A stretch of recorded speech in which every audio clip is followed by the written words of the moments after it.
I have a sweet at the end of the world. This video is purely for entertainment and does not infringe on copyrights or laws. The rights to the novel and image belong to the original author. We do not claim ownership.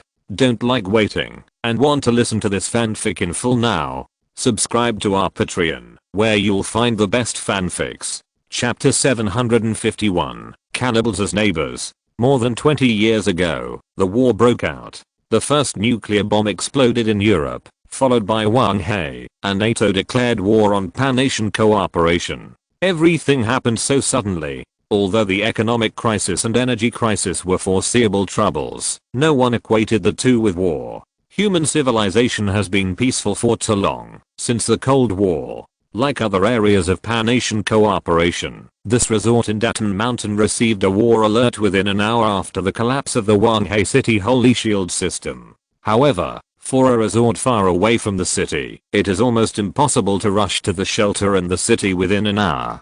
Despair fell on everyone. Faced with the inevitable end of death, everyone was at a loss and could do nothing but cry and pray. At this time, a man stood up. He claimed to be an intelligence officer of pan-Asian cooperation, guarding the secrets of the underground nuclear power facility. As one of the strategic reserves, the Shimizu nuclear power plant is designed to be a quasi-shelter level. Although there are no living supplies in stock, it is still no problem to resist nuclear strikes.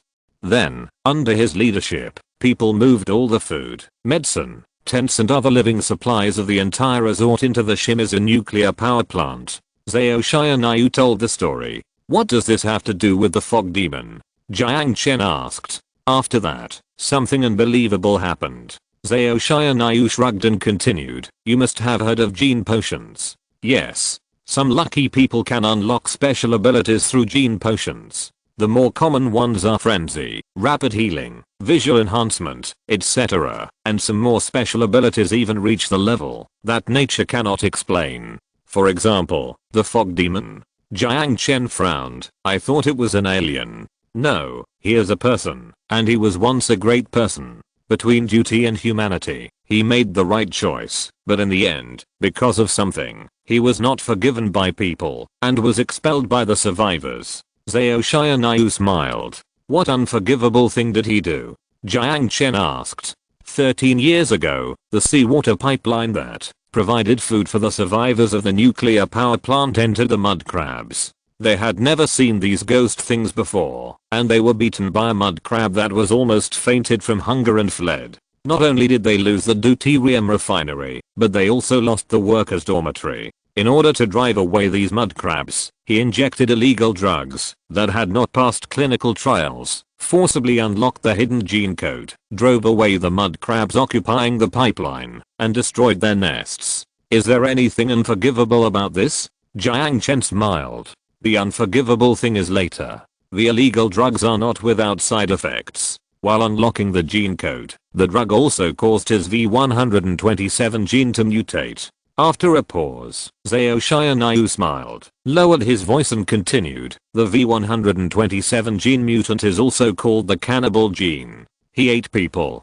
Jiang Chen was slightly moved. No, but do you think a group of cowardly people would allow a potential cannibal to live next door to them? What's more, he unlocked the ability to sneak, and is simply a natural killer. And in real life, he does show a desire for human flesh and blood. Zhao Xianyu smiled with a somewhat cruel expression. At this point in the story, Jiang Chen could already guess most of what happened next. The hero who originally saved everyone was expelled by the rescued.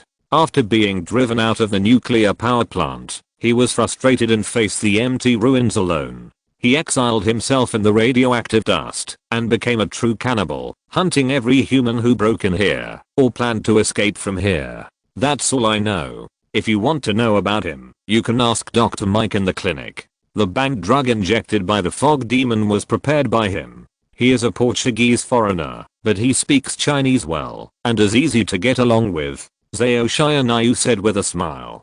I will. Jiang Chen nodded and said. It's getting late. I'll arrange a room for you. I have to get down the mountain as soon as possible. Someone is waiting for me at the bottom of the mountain. Jiang Chen shook his head. It's very dangerous at night. If the fog demon is just a ghost during the day, then he is an evil ghost at night.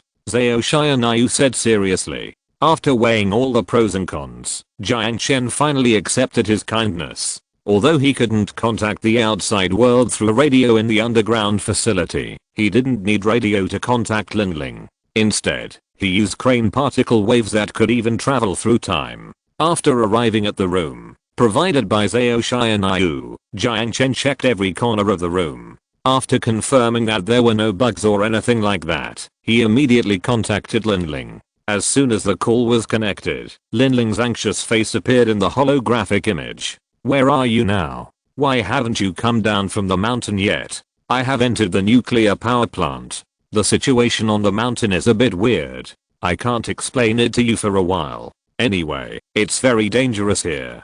Don't come up yet." Hearing that there was danger on the mountain, Linling's face immediately turned pale. Then you won't be in danger on the mountain, right? "No, I'm more worried about you. How about this? You and Chen Guangning go back to the fortress first, and I'll come find you after I solve the problem here." After explaining this matter, Jiang Chen turned off the holographic image, ended the communication, and walked out of the room. Living underground for many years, and not exposed to sunlight for a long time, the people here have very white skin. However, this whiteness is not only not beautiful, but also gives people an unhealthy and morbid look. Walking in the corridor of this underground residence, Jiang Chen noticed that the people around him were looking at him with vigilant eyes. There was curiosity and temptation in their eyes, but more of it was distrust. There was only one clinic in the entire Shimizu nuclear power plant.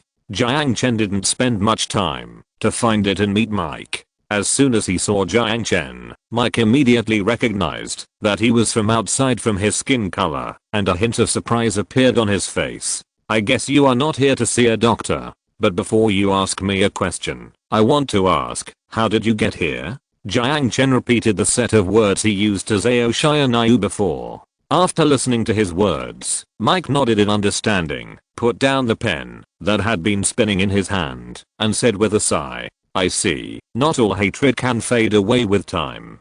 Compared to hatred, I feel that what drives him is more like the instinct of a beast." Hearing Jiang Chen's words, Mike's eyes flashed with a strangeness, and an interested expression gradually appeared on his face. "Oh, can you tell me in detail?" Hearing Mike's words, Jiang Chen smiled helplessly. "It was me who came to inquire about the information, but how come I became the one being questioned in the end?" Patiently, Jiang Chen selectively repeated the situation when fighting with the fog demon. After listening to his retelling, the expression on Mike's face gradually became solemn. After a moment of silence, he slowly spoke. "If I'm not mistaken, he should have unlocked the genetic code to the third stage." Chapter 752 Suppression. It was already February 27th, and the month of disaster was getting closer and closer. The mud crabs on the beach had begun to stir, and some had even ended their hibernation early and started to move to the shore. After discovering the situation, Li Wang immediately organized people to snipe at the mud crabs that had landed and killed them on the beach. However, unlike these expeditionary forces who had seen the wind and waves, the survivors working by the wall were immediately furious. In the evening of that day, under the instigation of the spies who had mixed into the workers in town number 79, all the survivors put down their tools and gathered in the open space in front of the Despair Beach. Looking around, it was a dark mass, and roughly estimated that there were more than 2,000 people. "Give us back our wages. If you don't give us the crystals, we will refuse to start work. Yes, we refuse to start work. We are not free labor. Give me back my hard-earned money." The NAC soldiers had temporarily surrounded the protesters, but without orders, no one knew what to do at the moment. After the adjutant ordered his men to control the situation, he immediately ran back to the command post to find Li Wang. The marshal was not there, and the captain was the only one who had the decision-making power at the moment. "How many people are on strike?" After listening to the situation, Li Wang just asked a question lightly. "Almost all of them," the adjutant said with sweat on his forehead. Li Wang said nothing, nodded, and walked straight out the door. It has been 10 days since the construction of this wall started. For all the workers involved in the project, NAC generously provided food and accommodation. So for these survivors, all the subcrystals they got can be saved. The wage for 1 day is 5 subcrystals, and 10 days is 50. And the ticket to enter the shelter is exactly 50 subcrystals. With these 50 subcrystals, everyone has the opportunity to pay for the ticket to enter the shelter. There is no need to bet their fate on this broken wall that cannot be completed with the people of Nak. It is precisely because of this that the protests of these survivors are so strong. Standing in front of these survivors, facing those sights, Li Wang fell into deep thought. If they were paid at this time, they would surely run to the shelter in a hurry with a way out. Everyone knows that the shelter cannot accommodate everyone, and the remaining space can only fit another 1,000 people. Whoever runs faster can survive. The rest of the people can only die. Interestingly, Li Wang can read the strong desire to survive from the pupils of each of them. When a person has a strong desire to survive, it will undoubtedly help him survive. However, when everyone in a group has a strong desire to survive, it will only accelerate the demise of the group. The project has only been completed 75%, according to the order given by the marshal. The adjutant whispered beside him. If 80% of the project is not completed before March 1st, then temporarily evacuate from Ijo Island. However, the adjutant did not finish this sentence because he was not sure what the captain meant. The marshal hasn't come back yet. Li Wang paused and continued, and there are still 8 hours until March 1st. The adjutant smiled bitterly and said nothing, but cast his eyes on the protesting crowd. Not to mention that there are only 8 hours left, even if they are given another 2 days. I'm afraid the remaining part of the wall cannot be repaired. Your salary is here. Li Wang's roar interrupted the protest of the survivors. Or rather, the keywords in his words attracted the attention of all the survivors. The protests gradually stopped, and Li Wang gestured to the adjutant beside him and whispered a few words. After listening to Li Wang's words, the adjutant's expression was a little strange, but he still nodded and took the order and left. Soon, a box half a person's height was carried up by 2 soldiers. The box fell heavily to the ground, making a hole in the sand. Li Wang just glanced at it and then said lightly, "Open it." Yes. The soldier who carried the box up saluted and opened the box in front of everyone. In an instant, the dark green light made every survivor hold their breath, and all the black pupils turned green. A whole box of subcrystals. They had never seen so many subcrystals before. Looking at those greedy eyes, Li Wang sneered and said lightly, "I heard some people suspect that we can't pay." The protesting survivors looked at each other, not knowing what to say at this time. Seeing that the situation was about to be controlled, those with ulterior motives naturally couldn't stand it. At this time, someone hid in the crowd and screamed, "Since you have money, why don't you pay us?" Soon, the voice of echoing rang out from the crowd. "That's right. Since you can take out the subcrystals, why don't you pay us our wages?" The momentum of the protest heated up again. Li Wang stood there, looking at the indignant faces expressionlessly, and from the crowd, he suddenly saw a face that was gloating. In an instant, he seemed to understand something, and a sneer gradually appeared on the corner of his mouth. Quietly waiting for the voices demanding wages to vent, he raised his pistol and pulled the trigger at the sky. Bang! The gunshots rang out, and the scene suddenly became quiet. Glancing at the survivors, Li Wang spoke slowly. The first person to start a commotion, the second person to echo, and the third person to respond. "Please stand up." No one moved, and it was obvious that no one would move. Li Wang snorted with a sneer, and then continued. 10 subcrystals will be paid to each informant. After that, Li Wang didn't waste any words, grabbed a handful of subcrystals, and scattered them on the ground. No need to wait for a few days. In an instant, everyone held their breath, and their eyes first focused on the subcrystals on the ground, and then involuntarily gathered towards the person who started the commotion. These eyes were like swords, pointing at the troublemaker. Being watched by the people around him, the short man shook his head left and right in panic. Why are you looking at me?" "No, I didn't shout first." 10 subcrystals. Li Wang repeated calmly, and then added, "There are only 10 places. Push him up, and you can get it." After this, no one hesitated. 1 hand, 2 hands. When a pair of hands pressed on the short man, it was not the will of a certain person that pushed him out of the crowd, but the greed of a group of people. "No, not me."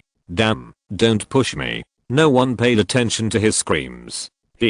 Including the first person who started to agree, and the 3 people who followed in the noise, were all pushed to the front of the team. People scrambled for the subcrystals on the ground and even wrestled with each other. Li Wang ignored those people and looked at the short man. Li Wang's scalp was numb, but the short man looked at him with a stiff face and said in a yin-yang tone, "What?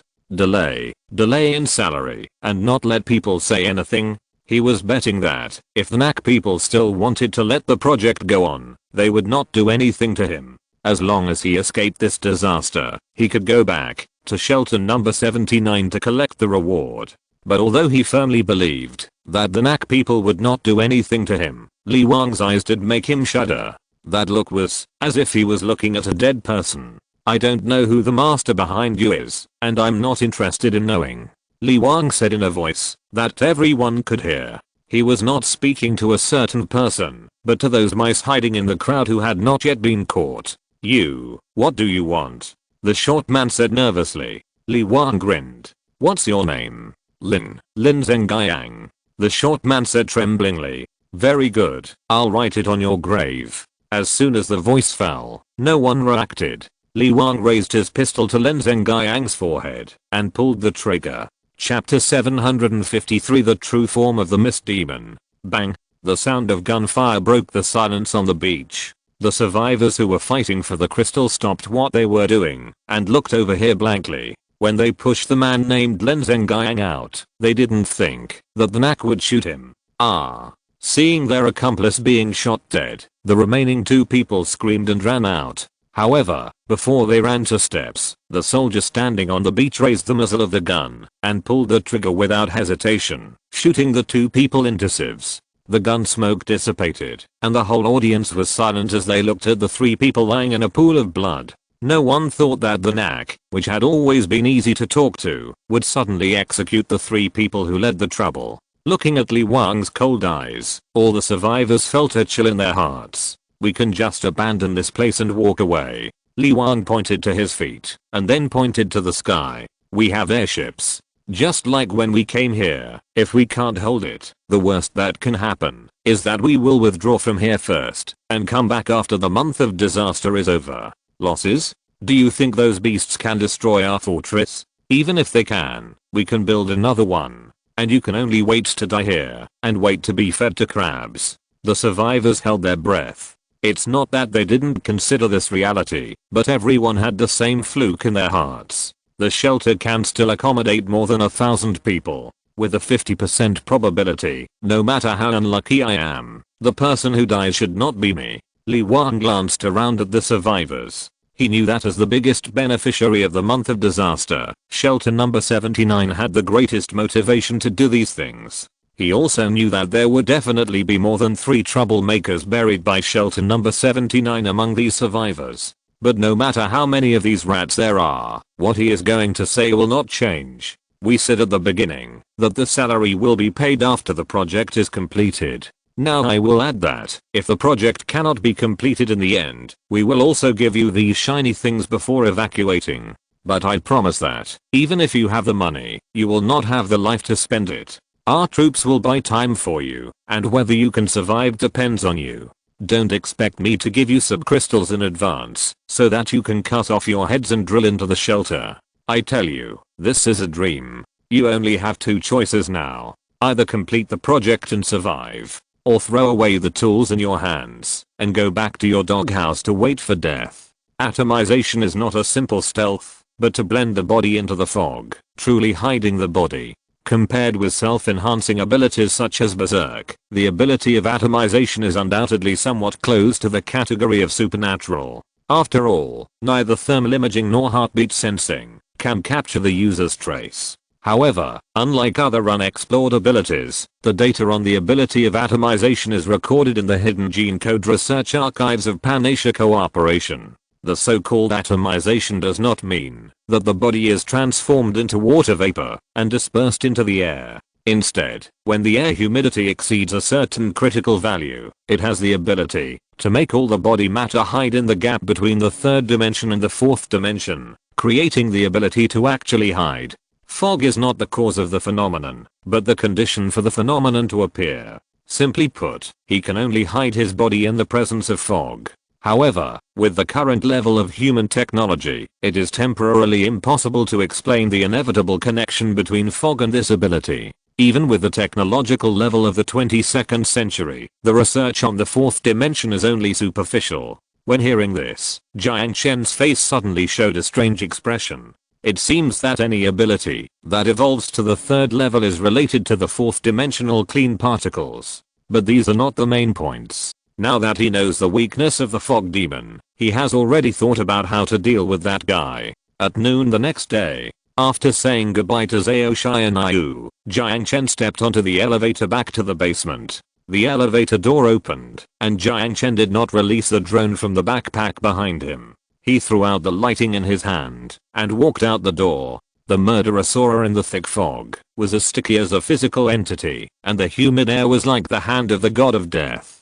Under the thin light of the flare, everything around him seemed shadowy. Jiang Chen took a breath of the sticky air and said softly, "I guess you are nearby, although I don't know where you are, am I right?" He was not sure whether the fog demon heard him, nor was he sure whether it still had human consciousness and could understand his words. Holding the rifle in his hand, Jiang Chen looked around the empty room and a sneer appeared at the corner of his mouth. For it, who was holding a cold weapon, if it was determined not to let go of everyone who left here, then this hospital would definitely be its last chance. Once the battlefield was placed in an open area, its chances of winning would at least drop by half. Jiang Chen could feel that it was waiting for an opportunity to move, but he did not show any fear, but walked towards the door of the basement. His raised foot was suspended above the threshold of the basement. Jiang Chen did not step out of the door, but slammed the basement door shut, locking himself and the fog demon in the basement. Although he could hide his body in the gap between the 3-dimensional and the 4-dimensional, it did not mean that he could pass through the wall. This was his weakness. After entering this fog state, the ability relying on the fog could only move with the fog, and there was obviously no such thing as fog in the physical wall. Almost at the same moment, when he closed the door, a strong wind came from behind him. However, this attack failed to hit Jiang Chen, but hit the air. The fog demon paused, after revealing his figure, and his ugly face like a beast was obviously written with disbelief. The prey just disappeared in front of him. He had never had such a weird hunting experience. At this time, it suddenly noticed that the backpack of the prey was left on the ground. A strong sense of uneasiness crept into its heart, and the beast's instinct drove it to react, and immediately activated the atomization ability. Almost at the same time, the package exploded. The explosion was not very strong, but the scene was extremely spectacular. Carrying the enchanting white mist, strings of powder were sprinkled to every corner of the room. The cold air climbed up every space in the room in an instant. Bean-sized water droplets condensed and even crystallized in every corner of the room. The air humidity dropped at a speed visible to the naked eye. It was dry ice. A whole backpack of dry ice. With a painful wail, the frostbitten fog demon stumbled out of the gradually dissipating fog. The illusory black shadow began to fade from his body, and the ugly face began to gradually return to the human appearance. Just like a werewolf after the full moon night, he returned to his weak body. It's really unexpected. Although after hearing that the fog demon was an intelligence agent, I vaguely guessed that you might have an unclear relationship with this fog demon. But I really didn't expect that you were actually the fog demon himself. When the fog dissipated, Jiang Chen returned to the room again, holding the hilt of the laser sword in his hand, looking at the person curled up on the ground with a complicated expression. It was none other than the information dealer from town number 79, the man known as the Mole. Fourth update, rolling on the ground begging for votes. There will be more tomorrow. Chapter 754, Fierce Fight in the Basement. Yes, it's me, White mist leaked out from his mouth, and the mole stood up from the ground with a grin, curled up and shivering. The dry ice scattered in the basement made the temperature drop to freezing point in an instant. Not only the mole, Jiang Chen noticed that ice crystals gradually began to precipitate on the screen of his tactical helmet. However, these ice crystals were not a problem. Compared with the fog demon whose face was covered with dry ice powder, he just felt a little cold. Is this the rule of your business? Looking at the mole who retreated to the corner, Jiang Chen smiled playfully. Information dealer and cannibal? Information dealer is my side job. What could be more interesting than killing people? The mole licked the corner of his mouth, took out 2 daggers from his pocket, and held them across his chest. Yes, dry ice is quite troublesome, especially in such a small place. As he said, the mole glanced at the door behind him. I didn't expect to meet the same kind here. I don't think we are the same kind. Jiang Chen smiled. Oh. Didn't you get the ability you just lost by unlocking the 3rd level genetic code? Mole's pupils showed an interested look, and he lowered his hoarse voice. If I'm not mistaken, your ability can only reappear in the place where you disappeared. Hearing Mole's words, Jiang Chen couldn't help but show some surprise in his eyes. Unexpectedly, this guy's brain is quite bright. He is worthy of being an intelligence agent. Although he failed to guess that the essence of his ability is time travel, he saw through the only weakness. However, it doesn't matter. Even if he saw through this trick, Jiang Chen has the confidence to beat him. The round tube in his hand shook, and a faint blue light blade appeared out of thin air. Jiang Chen danced 2 sword flowers casually. If you have any last words, I will write an epitaph for you. Seeing this, Mole's pupils shrank, but soon a smile appeared at the corner of his mouth. Since you have also unlocked the 3rd level, you can't be so naive as to think that my only ability is atomization. Jiang Chen noticed that his face, which was half burned by dry ice, was gradually healing. It seems that the unlocked genetic code not only gave him superpowers and strong physical fitness, but also enhanced his natural recovery ability. The mole bent his waist and pressed his body lower and lower, while the 2 daggers on his chest gradually intertwined into an X shape. Suddenly, his pupils burst out with a brilliant light, and the murderous aura that seemed to be a physical entity stabbed at Jiang Chen. At the same time, the 2 daggers drew a dark arc and attacked Jiang Chen together with his figure that was rushing forward in an instant. Go to hell. The light and shadow intertwined, and the blue arc light swung into a semicircle, fiercely splitting the 2 black shadows. There was no crisp sound of golden swords clashing, and Jiang Chen's pupils shrank slightly. The 2 black shadows instantly avoided his vertical slash and turned into 2 after images that stabbed him. Without any time to hesitate, Jiang Chen activated his unparalleled power in an instant. The lightsaber in his right hand danced in an arc, and in his left hand, he took out a high-frequency vibration particle-cutting dagger and fiercely stabbed it into the air on the left. Ping. The sound of metal collision resounded in the room. Although the power was slightly inferior, the technological content was not at the same level. Jiang Chen's particle-cutting dagger cut off the dagger in the mole's hand without any suspense, and then another lightsaber slashed at his face. The dagger was cut off, and the mole threw the broken dagger at Jiang Chen's face without hesitation, and took advantage of Jiang Chen's blocking to jump back and distance himself from him. However, Jiang Chen did not give him a chance to breathe, and casually dodged the flying broken dagger. The lightsaber slashed in an arc, and the light blade broke from it, spinning and flying towards the mole who had just stood firm. The mole fell to the side, sweating coldly, and barely avoided this fatal blow. However, before he could recover, a burst of bullets came from the rifle in Jiang Chen's hand.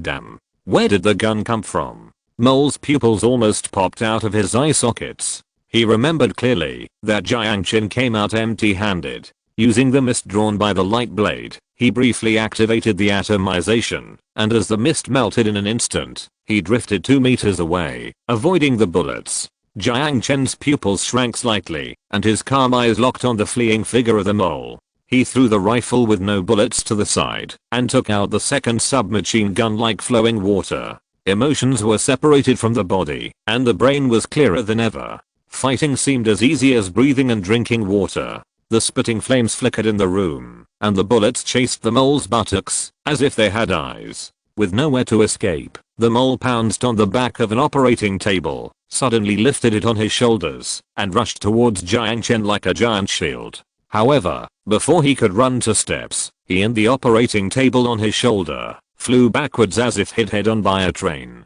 A mouthful of blood spurted out, and the whole person of the mole, along with the broken operating table, slammed heavily against the wall of the basement. Bang! Jiang Chen threw away the power hammer in his hand, shook his numb wrist, and his pupils gradually regained clarity. Coughing up blood, the mole covered his chest, looked at Jiang Chen who was walking towards him, moved his right hand holding the dagger, but found that the hand was broken.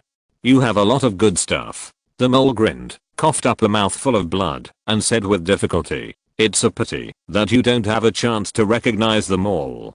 Jiang Chen smiled, without any nonsense, raised his pistol, and pulled the trigger. Bang! The sound of gunfire rang out like raindrops, and the orange-yellow rain of bullets covered the beach of despair. As night fell, the mud crabs that were ready to move gradually gathered on the shore. Listening to the deafening gunshots, the survivors suppressed their fear and mechanically repeated the actions in their hands, stacking cement bricks on the wall and applying cement. The first 50 or so defense towers built vented the firepower of machine guns, and the rear support company set up mortar positions and threw electromagnetic catapult shells onto the beach. Ordinary rifle bullets did little damage to mud crabs, but the firepower network composed of machine gun bullets was still very deterrent to mud crabs. 10 power armor stood in front of the beach, with high-speed rotating revolver barrels, venting fierce firepower. Among them stood Li Wang, the captain of the boat. He personally went into battle wearing a T4 power armor. He immediately boosted the morale of the front line and suppressed the mud crabs that first landed on the beach. The mud crabs were immediately enraged by this group of ignorant humans who had just woken up from hibernation. They waved their 6 legs quickly under their heavy jackets and rushed towards those who were shooting. "Their shells are too thick. I think we should bring up the anti-tank guns." The adjutant in the exoskeleton squatted in the bunker next to Li Wang and changed the new magazine, gritting his teeth and said, "If we have so many anti-tank guns." Li Wang moved the red-hot barrel and threw the flare in his hand fiercely. Not far away, in the direction of the expedition fortress, a flash of fire flashed. Then, a low humming sound came, and countless rockets fell from the sky, covering the entire battlefield and turning the beach into a sea of fire. The raging fire engulfed the mud crabs and even melted the sand. The soldiers stopped firing, lowered their guns, and looked at the mud crabs that were submerged in the sea of fire, but there was no sense of relief in their pupils. Even if all the airships of NAC were mobilized to this supply line, it would be impossible to keep the fire burning. The mud crabs were temporarily suppressed back into the sea by the fire, their dark green eyes flashing with hatred, and they waited anxiously for the fire to go out. Yes, no fire can burn forever. If you're listening to this novel on a channel other than Fanfic World, it means they downloaded and uploaded it without effort. We cordially invite you to visit our channel, Mundo Fanfic Novelos. There you'll find the original version of this story and you can explore many other novels of various genres. We're waiting for you to immerse yourself in a world of incredible novels. Chapter 755 Reward. A terrifying blood hole was imprinted on the fog demon's forehead, and the fierce pupils gradually dimmed. The cold basement returned to silence. After confirming that this guy was dead, Jiang Chen put away his gun and slowly breathed a sigh of relief. This guy's fighting ability is indeed very strong. He wields 2 daggers like a ghost. If he hadn't activated the Washang, he really wouldn't have been sure of winning. The light of the flare was shaky, illuminating the face that had lost its vitality. With the flickering light, Jiang Chen noticed that there was a necklace hanging around his neck. Out of curiosity, Jiang Chen squatted down and turned the silver chain out of his collar. It was a rusty military badge, and only 4 words could be seen clearly. Qinchuan, Captain. Turning it over, there was a line of small words engraved crookedly on the back of the military badge. Codename, Mole. Without saying anything, he silently stuffed the military badge back into his collar, and Jiang Chen reached out and closed his eyes. At this moment, he suddenly noticed that there seemed to be something like a notebook in the collar pocket of Captain Qinchuan. Jiang Chen took out the wrinkled notebook and flipped through it. In addition to the codes that he couldn't understand at all, he also found a map drawn with a ballpoint pen on it. The location pointed to by the map seemed to be in this resort. What could be there? After hesitating for a while, Jiang Chen threw the notebook back into the storage space. Anyway, the troubles have almost been solved, and it won't hurt to go there on the way back. Back in the nuclear power plant, Jiang Chen told the survivors underground that the fog demon was dead. At first, their first reaction to hearing the news was unbelievable. Then they voted to elect 2 representatives, stepped into the elevator with a tragic face, and went to the surface to confirm whether the fog demon was really dead. Ignoring the survivors who were dawdling, Jiang Chen found Zhao Xianyu and told the people in shelter number 79 the news. Dead? Really? Zhao Xianyu looked at Jiang Chen in a daze. More than 100 people were killed by that guy, leaving only about 20. He really couldn't imagine that Jiang Chen could solve that terrifying devil by himself. Yes. Jiang Chen nodded, looked at Zhao Xianyu and asked, those survivors plan to go to the surface, but before that, they seem to plan to send a representative to explore the way. What about you? What are you and your people going to do next? Zhao Xianyu pondered for a moment, did not answer Jiang Chen's question, but suddenly spoke. You are not from Shelter 79, nor are you a mercenary working for Yuan Yi, am I right? Oh. Why do you say that? After his identity was revealed, Jiang Chen did not deny it, but looked at him with interest and asked back. Because Yuan Yi can't find such a strong helper. I don't plan to go back to shelter number 79 for now. Maybe I will go back later. If the calendar on my computer is correct, tomorrow should be March 1st, the first day of the month of disaster. The door of the shelter will be closed at 12 o'clock tonight, and you can't get in, even if you go back now. Although he was deceived, Zhao Xianyu's face did not show any anger. Instead, he looked at Jiang Chen seriously and thanked him. No matter what, you solved the trouble outside for us, so I owe you a favor.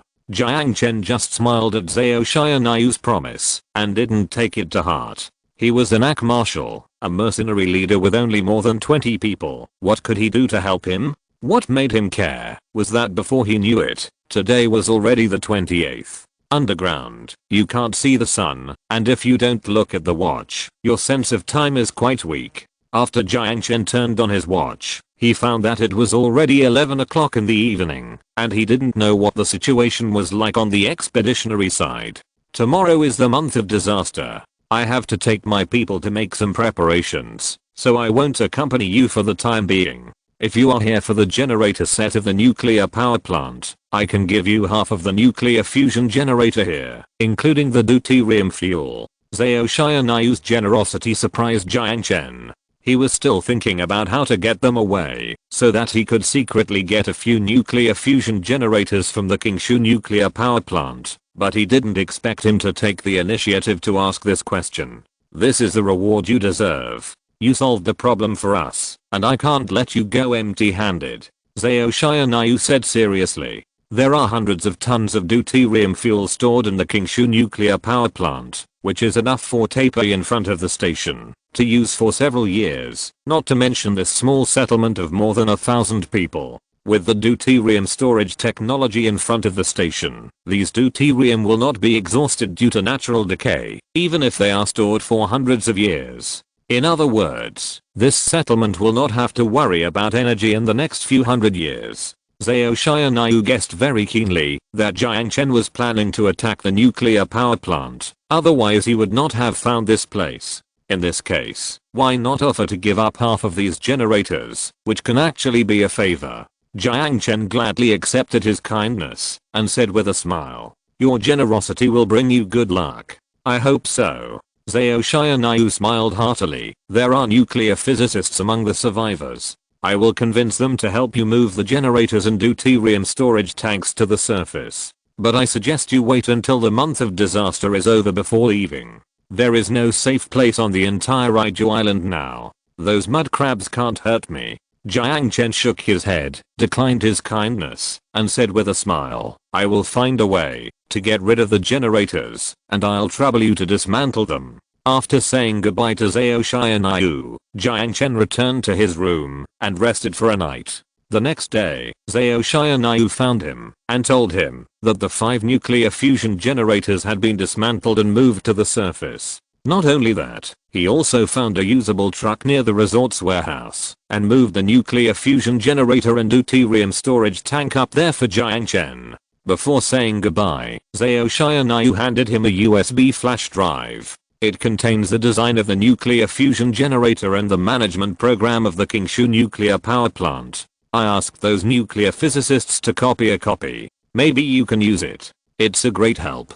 Jiang Chen took the USB flash drive from his hand with a smile. Take care on the way, and see you again, if we are lucky. Zhao Xianyu stretched out his hand and said goodbye to him solemnly. Take care. Jiang Chen shook his hand, and after letting go, he suddenly smiled mysteriously and added, maybe we will meet again soon. After leaving this sentence that confused Zhao Xianyu, Jiang Chen walked towards the elevator. The fog lingering in Datan Mountain still could not be dissipated, but the fear hidden in the fog had disappeared. More than 20 years have passed, and many people have grown from children to adults, and from adults to old age. When looking at this once picturesque resort, recalling the good times before the war, and looking at its current dilapidated appearance, it is inevitable to feel sad. Many people even knelt on the ground and covered their faces, crying. The cries were like a dirge to mourn the passing civilization. As for those who were born in the nuclear power plant, because it was the first time they saw the outside world, compared with the sadness of their parents, they showed more yearning and despair. They once thought that the Shimizu nuclear power plant was the whole world and the mushroom garden was heaven, but now they found that the world was so vast, and the green covered every inch of Datan Mountain. Ignoring these survivors, after leaving the hospital, Jiang Chen took out the map he had found from Captain Kinchu and from the storage space. Before leaving here, he planned to go to the location on the map to see if he could find some interesting things from it. For example, the secret of unlocking the third layer of the genetic code.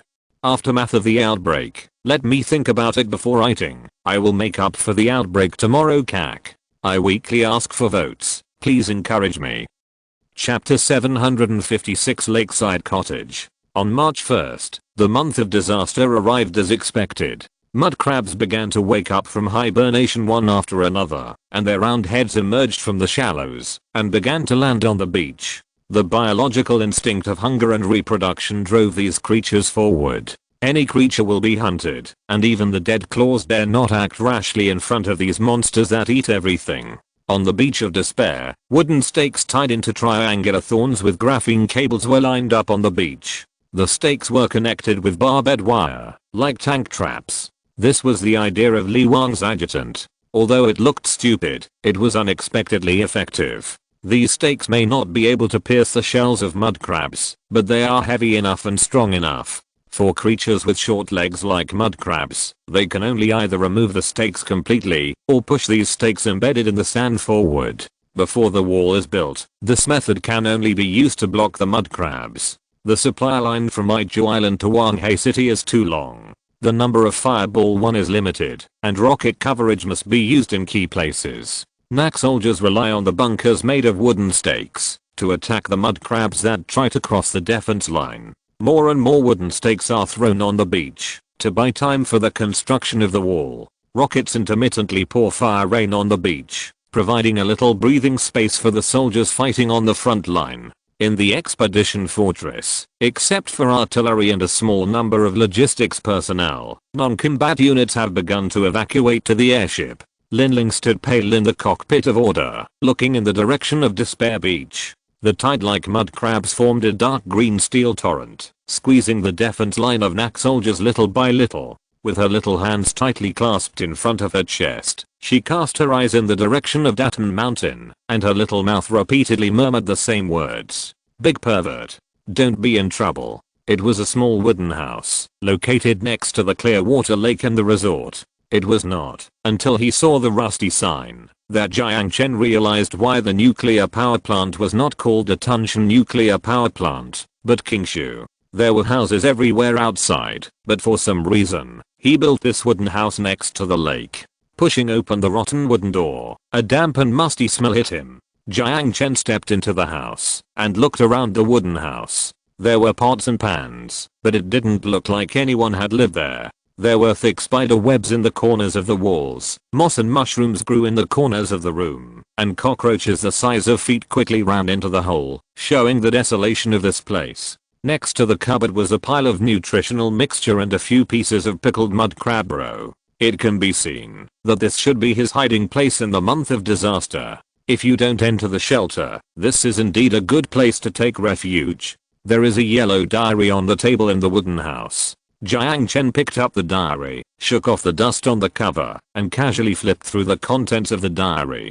This diary was written after he was expelled from the nuclear power plant, recording his adventures over the years. Unlike the notebook with the map, the words recorded in this diary are very neat and the writing is very delicate. It is impossible to associate it with the demon, who kills without blinking an eye. The style of the diary is very casual. While recording what he saw and heard on Iju Island, he even spent a whole chapter describing the feeling of eating a human for the first time. Even looking at the pale text, Jiang Chen felt a little churning in his stomach. When betrayed by the people he once protected, he went from the order neutral camp to the chaotic evil camp. No longer suppressing the desire for blood, but following this desire, he perfectly played the role of the fog demon. Using the identity of an intelligence dealer to throw bait, hunt every survivor close to Datan Mountain, hunt every prey that falls into the trap. However, Captain Qingchuan, Mole, Fog Demon, this man with 3 identities, eventually died at the secret door he guarded.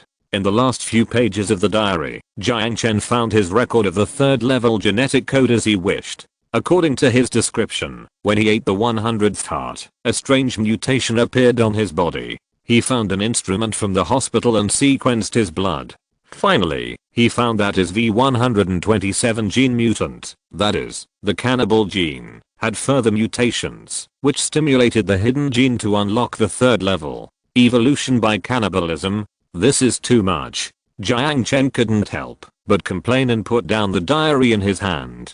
It seems that everyone's way of evolution is different. The reason why Boy evolved to the 3rd level is probably based on the faith of believers, and the reason why this fog demon evolved is because of cannibalism. Jiang Chen couldn't help but wonder what his path to the 3rd level was. After leaving the diary in the wooden house, Jiang Chen found the blood sample he used for gene sequencing and left. Back in the resort, under the guidance of the guards sent by Zhao Shai and Yu, he found the truck carrying the 5 nuclear fusion generators. These generators were not as big as he imagined. Each was only the size of a wardrobe. The 5 generators and more than a dozen deuterium storage tanks just filled the truck's large cargo box, leaving no more space. Without leaving too many farewell words, Jiang Chen took the car keys, started the truck, and drove down the mountain. Visibility was low in foggy weather, so Jiang Chen drove very slowly and carefully. When he reached the middle of the mountain, he looked in the rearview mirror and stopped the truck by the roadside after confirming that no one was following him. He got out of the car and climbed on the stairs. He put his hand on the nuclear fusion generator and put it into the storage space. After moving all the things in the truck back to the real world, Jiang Chen temporarily placed them in the backyard of the villa on Koro Island and then found Aisha, who was working out in the gym. "Have you finished the things over there?" Aisha asked softly, wiping the sweat from her forehead with a towel and walking to Jiang Chen's side. "It's almost done. Help me do something. I have 5 machines and more than a dozen cans of nuclear fuel in the backyard. Let the ghost agents come and transport these things to the underground facilities on Crescent Island. Leave it to me." Aisha nodded seriously. Jiang Chen didn't want to have nuclear fuel that was enough to blow up the entire island in his backyard. Although the nuclear fuel storage technology in the 22nd century was very safe, there was always a knot in his heart. After Aisha left, Jiang Chen suddenly felt a little hungry, so he went to the kitchen and took out a box of pasta and a bottle of champagne. He sat on the sofa in the living room and quickly finished his lunch. After he had enough food and drink, he started his journey and returned to the end of the world. Chapter 757. Those who surrender will not be killed. Hold the line. Hold on. The beach was filled with the whistling of rockets and the roar of soldiers. The dead bodies of mud crabs were everywhere, curled up on the beach, like charred coal balls. However, the aliens were born without the knowledge of fear. The death of their companions did not make them retreat, but aroused their ferocity.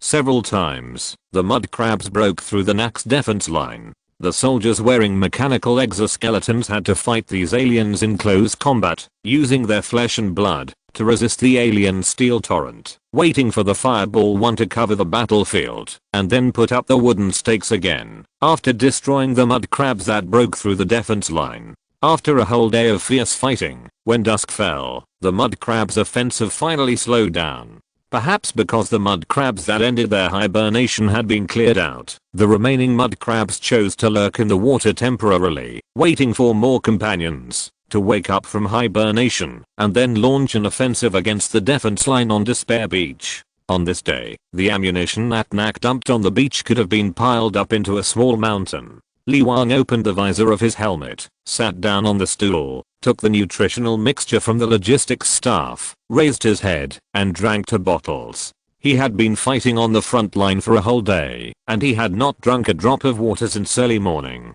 At this time, the adjutant came up and reported to him the situation on the front line. From early morning to now, we have used up 107 boxes of ammunition. The remaining ammunition is only enough for us to last for another 2 days. How is the construction of the wall going? There is still 10% left. Li Wang nodded. Very good. If we keep this momentum, we should be able to complete it before noon tomorrow. Looking at the sea level in the distance, the waves rolled up white foam, and it was unknown whether it was the rolling tide or the white foam spit out by the mud crabs that were waking up from hibernation. No one knew how much time the mud crabs would give them to breathe, but after drinking the nutritional potion, the soldiers still walked onto the beach to find some mud crab roe, returned to the rear of the position to light a fire, and roasted it with branches. Under normal circumstances, they would definitely have 2 pots of wine to savor, but this was obviously not the case at the moment. After wiping the crab roe off their hands, they picked up their rifles and returned to the front line, resting while waiting for a new round of offensive. Taking advantage of this gap, Li Wang summoned his subordinates in the command room and made adjustments to the front line deployment. At this moment, a man lifted the curtain of the command room and walked into the barracks. Marshal. Seeing who was coming, Li Wang immediately opened his eyes wide with joy and greeted him. Great, you are finally back. After Miss Lin returned from Datan Mountain Nature Park, Li Wang has been very worried about Jiang Chen's safety. If it weren't for the fact that there was really no manpower on the front line, and Jiang Chen personally ordered not to worry about it, he would have sent someone to find him there. Jiang Chen smiled and nodded to him, and immediately asked about the situation on the front line. How is the situation at the front? It's very serious. There are too many mud crabs, but we finally completed 80% of the project before the early morning of February 28th. We can complete this wall by tomorrow at the latest, Li Wang said firmly. What about casualties? Jiang Chen asked the question that he was most concerned about. 7 dead and 5 injured.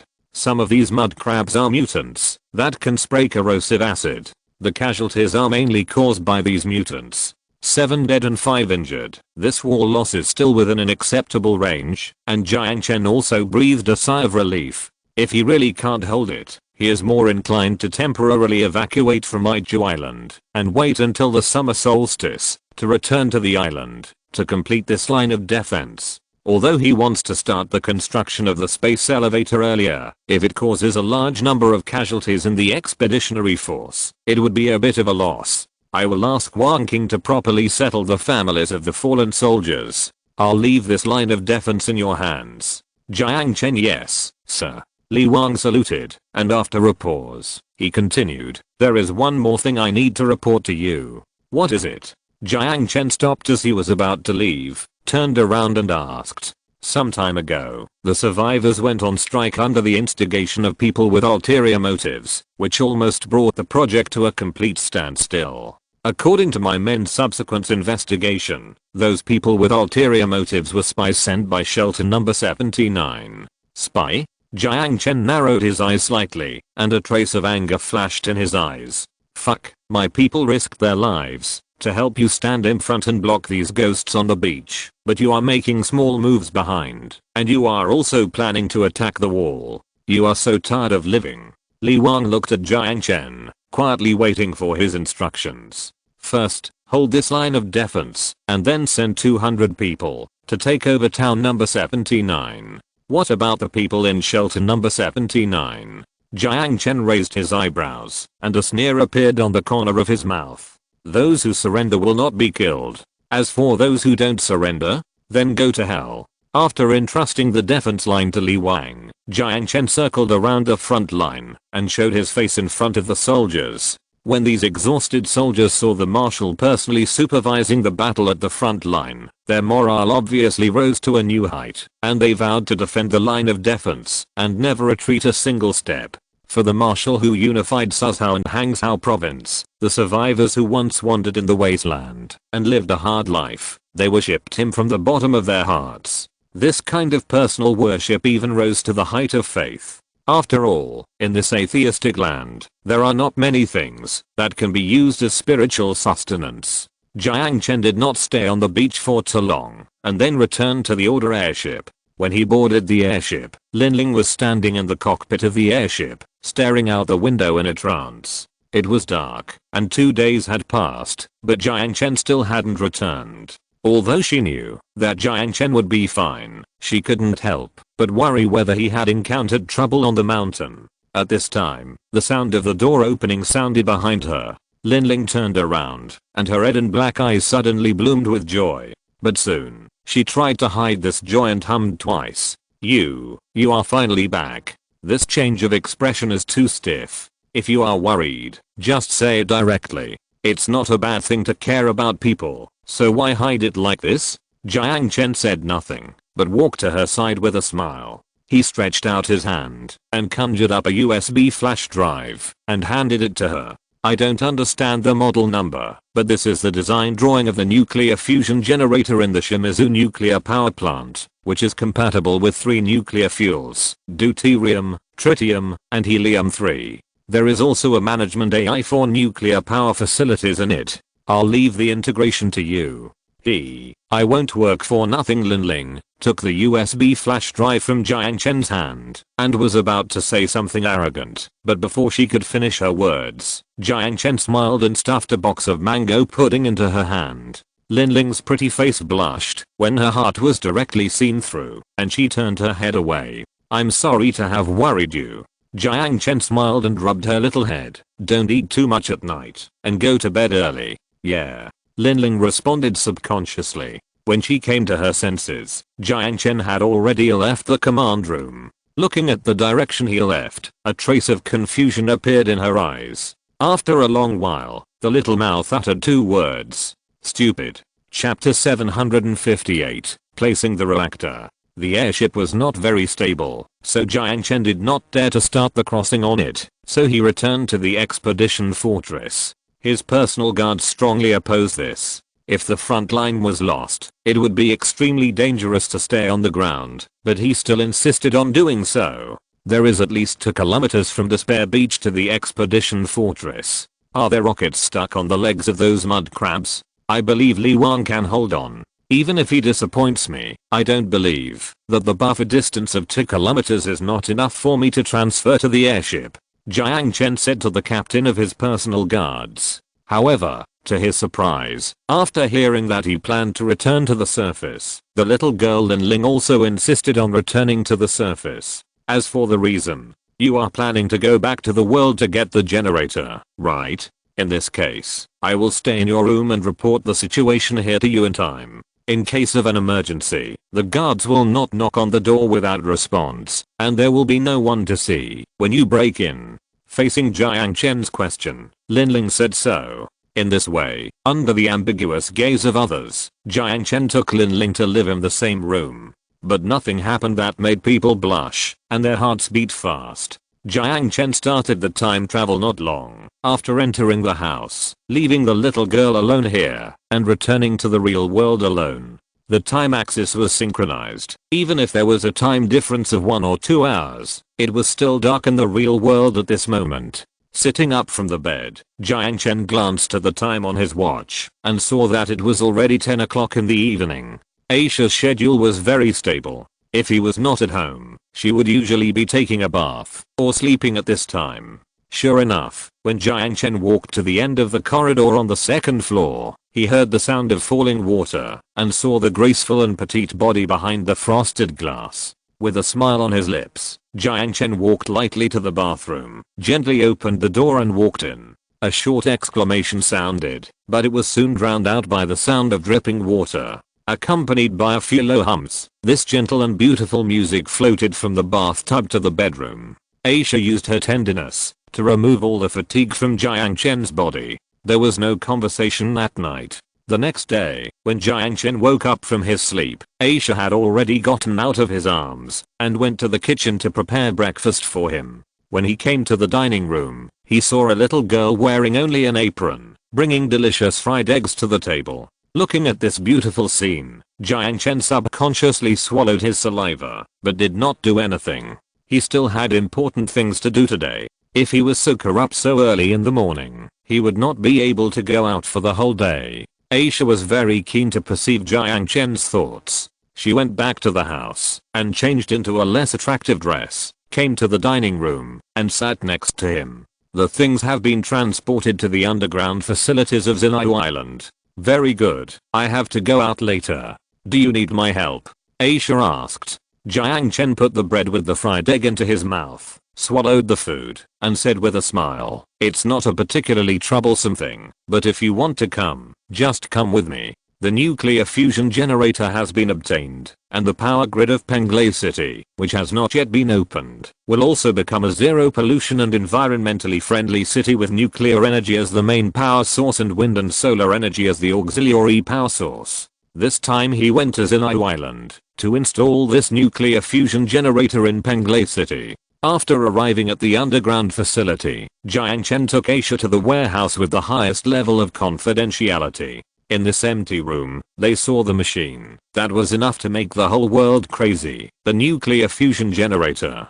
Commanding the engineering robot to transfer the 5 nuclear fusion generators to water drop number 1, Jiang Chen and Aisha got on water drop number 1 and left the underground facility from the exit on the side wall of the submarine fault not far from SYNOPSIS Island, heading towards Penglai City. Because the appearance of Penglai City was too explosive, it inevitably attracted the attention of intelligence organizations around the world. In order to prevent those spies from sneaking into Penglai City to steal information, Xinghuan Trade patrolled the waters near the island day and night and deployed life signal detection devices on the seabed. Through multiple security identification procedures, the possibility of infiltration from the sea was completely eliminated. However, these identification procedures are only for others. For Jiang Chen, the island owner, these things do not exist. When approaching Penglai City, Jiang Chen presented his identity certificate through 3-phase identification methods such as iris, voice control, and fingerprint, and soon obtained entry permission. The staff who had been on the island for a long time opened the submarine hatch, waited for water drop number 1 to enter, and then opened the second hatch for it to float up and enter the submarine library of Penglai City. As soon as he got off water drop number 1, Feng Caping, the head of Penglai City, came to greet him. Jiang Chen didn't waste any words and gave him instructions directly. Put aside the other work for now and temporarily expel the staff with authority levels below class A from the 3 floors 20, 21, and 22 under the sea. In addition, find the person in charge of the power system to come to me. I have something to explain. All the staff below class A were expelled, leaving almost the entire 20th, 21st, and 22nd floors empty. However, Feng Caping did not hesitate at all. The expression on Jiang Chen's face told him that this was not a joke, but that there were really important things to explain. Soon, Zhang Heiwang, the minister of the electric power department of Penglai City, came to the submarine warehouse. He thought that there was something wrong with his work and looked at Jiang Chen tremblingly. However, the first sentence Jiang Chen said dispelled his concerns and instead made him stagnant. Cancel the ocean current generator project under construction and the seaweed planting project for power generation. The number of wind turbines will be reduced by half, and the laying of solar panels can also be stopped. After a long silence, Zhang Heiwang asked tremblingly, "Chairman, is our future group out of money? No money?" Jiang Chen was stunned for a moment, then laughed. "You think too much. It's 2 completely different things." At this point, he put on a serious expression, looking at Feng Caping and Zhang Heiwang standing in front of him, and said seriously, "From now on, what I will explain next will be the highest level of confidentiality of the future group. You know what this means?" If the slightest word leaks out, you won't even have the opportunity to hire a lawyer to defend yourself. The two held their breath. They knew very well what this meant. If it was a general commercial leak, at most it would be a payment. Unless it caused serious losses, they would be prosecuted and held criminally responsible. However, the Future Group is not a simple commercial organization, at least not in Sun Jiao. Chairman. You are joking. Our loyalty is the witness of heaven and earth. Feng Caping was the first to come to his senses and quickly expressed his loyalty. Yes, that's it. Zhang Heiwang, who is usually more talkative, stuttered a little at this time, but still hurriedly agreed. Don't be too nervous. Jiang Chen smiled, paused for a moment, and slowly said, from today on, Penglai City's power grid will be mainly powered by nuclear energy, and 5 nuclear fusion generators will be responsible for the power supply. Power Minister Zhang Heiwang was stunned. Nuclear energy. He thought he had heard it wrong. Xinguo is not a nuclear power country. It doesn't even have a nuclear power plant. Where does the nuclear energy come from? Wait. A light bulb flashed in his mind, and he suddenly chewed out a more explosive news from Jiang Chen's words. Nuclear fusion. Generator? Exclamation mark. He subconsciously looked at his watch, and his expression suddenly became more exciting. I bought a watch last year. Today is not April Fool's Day. Chapter 759 The Key to the Universe. Nuclear fusion generators, in a more professional way, should be called nuclear fusion reactors. However, the size of this wardrobe really makes it impossible to associate it with the reactors of the size of a small house in a nuclear power plant. But the fact is that nuclear fusion reactors in the 22nd century are generally of this size. Although not as small as the reactor installed on the chest of Iron Man Tony, with the current level of technology, these 5 nuclear fusion reactors are still an unimaginable miracle. That's right, the phenomenon that cannot be described with existing knowledge can only be described as a miracle. This is all the thoughts of Mr. Zhang Heiwang, Minister of Electric Power of Penglai City at this moment. When he saw this generator deployed in the power room, connected it to the power grid by hand, placed the deuterium storage tank in the energy tank by hand, and pressed the switch for trial operation by hand, he felt for a moment that the knowledge he had learned for decades was no different from the craftsmanship of primitive people. 1 generator is enough to meet the lighting needs of the entire city. 2 generators are enough to bear the power needs of the entire city, and the remaining 3 are just backups when the other 2 generators fail or need maintenance. However, this situation will hardly happen. As a war reserve facility, the Shimizu nuclear power plant considers the safety and self-operation capabilities of the reactor as the top priority. The designers have already solved these possible problems on the drawings. After completing the installation of the nuclear fusion generator, the staff were allowed to re-enter the closed floor to work. Everyone was guessing why the 3 floors were temporarily closed, but no one could guess the reason. Can I ask about the cost of producing these deuteriums? I can set a new electricity price. After completing the installation work, Zhang Heiwang asked another key question. Cost? This is a difficult question, because Jiang Chen didn't spend a penny to get these nuclear fuels. After a moment of silence, Jiang Chen spoke. The cost of deuterium production is not easy to calculate, and I can't give you an accurate number. But one thing is certain, the cost of nuclear fusion power generation is only 1/10 of wind power generation. As for the electricity price, you can refer to the electricity price of Koro Island and push it down. In name, it is still announced to the outside world that the Future Group will implement electricity price subsidies for Penglai City. Nuclear fusion power generation technology is a confidential matter and naturally cannot be disclosed to the outside world. Although the cancellation of the ocean current generator and the seaweed power generation project under construction may easily arouse suspicion, it is not enough to make people think of nuclear energy, let alone nuclear fusion. After all, Jiang Chen can still make up nonsense to the media, saying that Penglai City has adopted the latest tidal power generators installed in various corners of Penglai Island and invested $20 billion.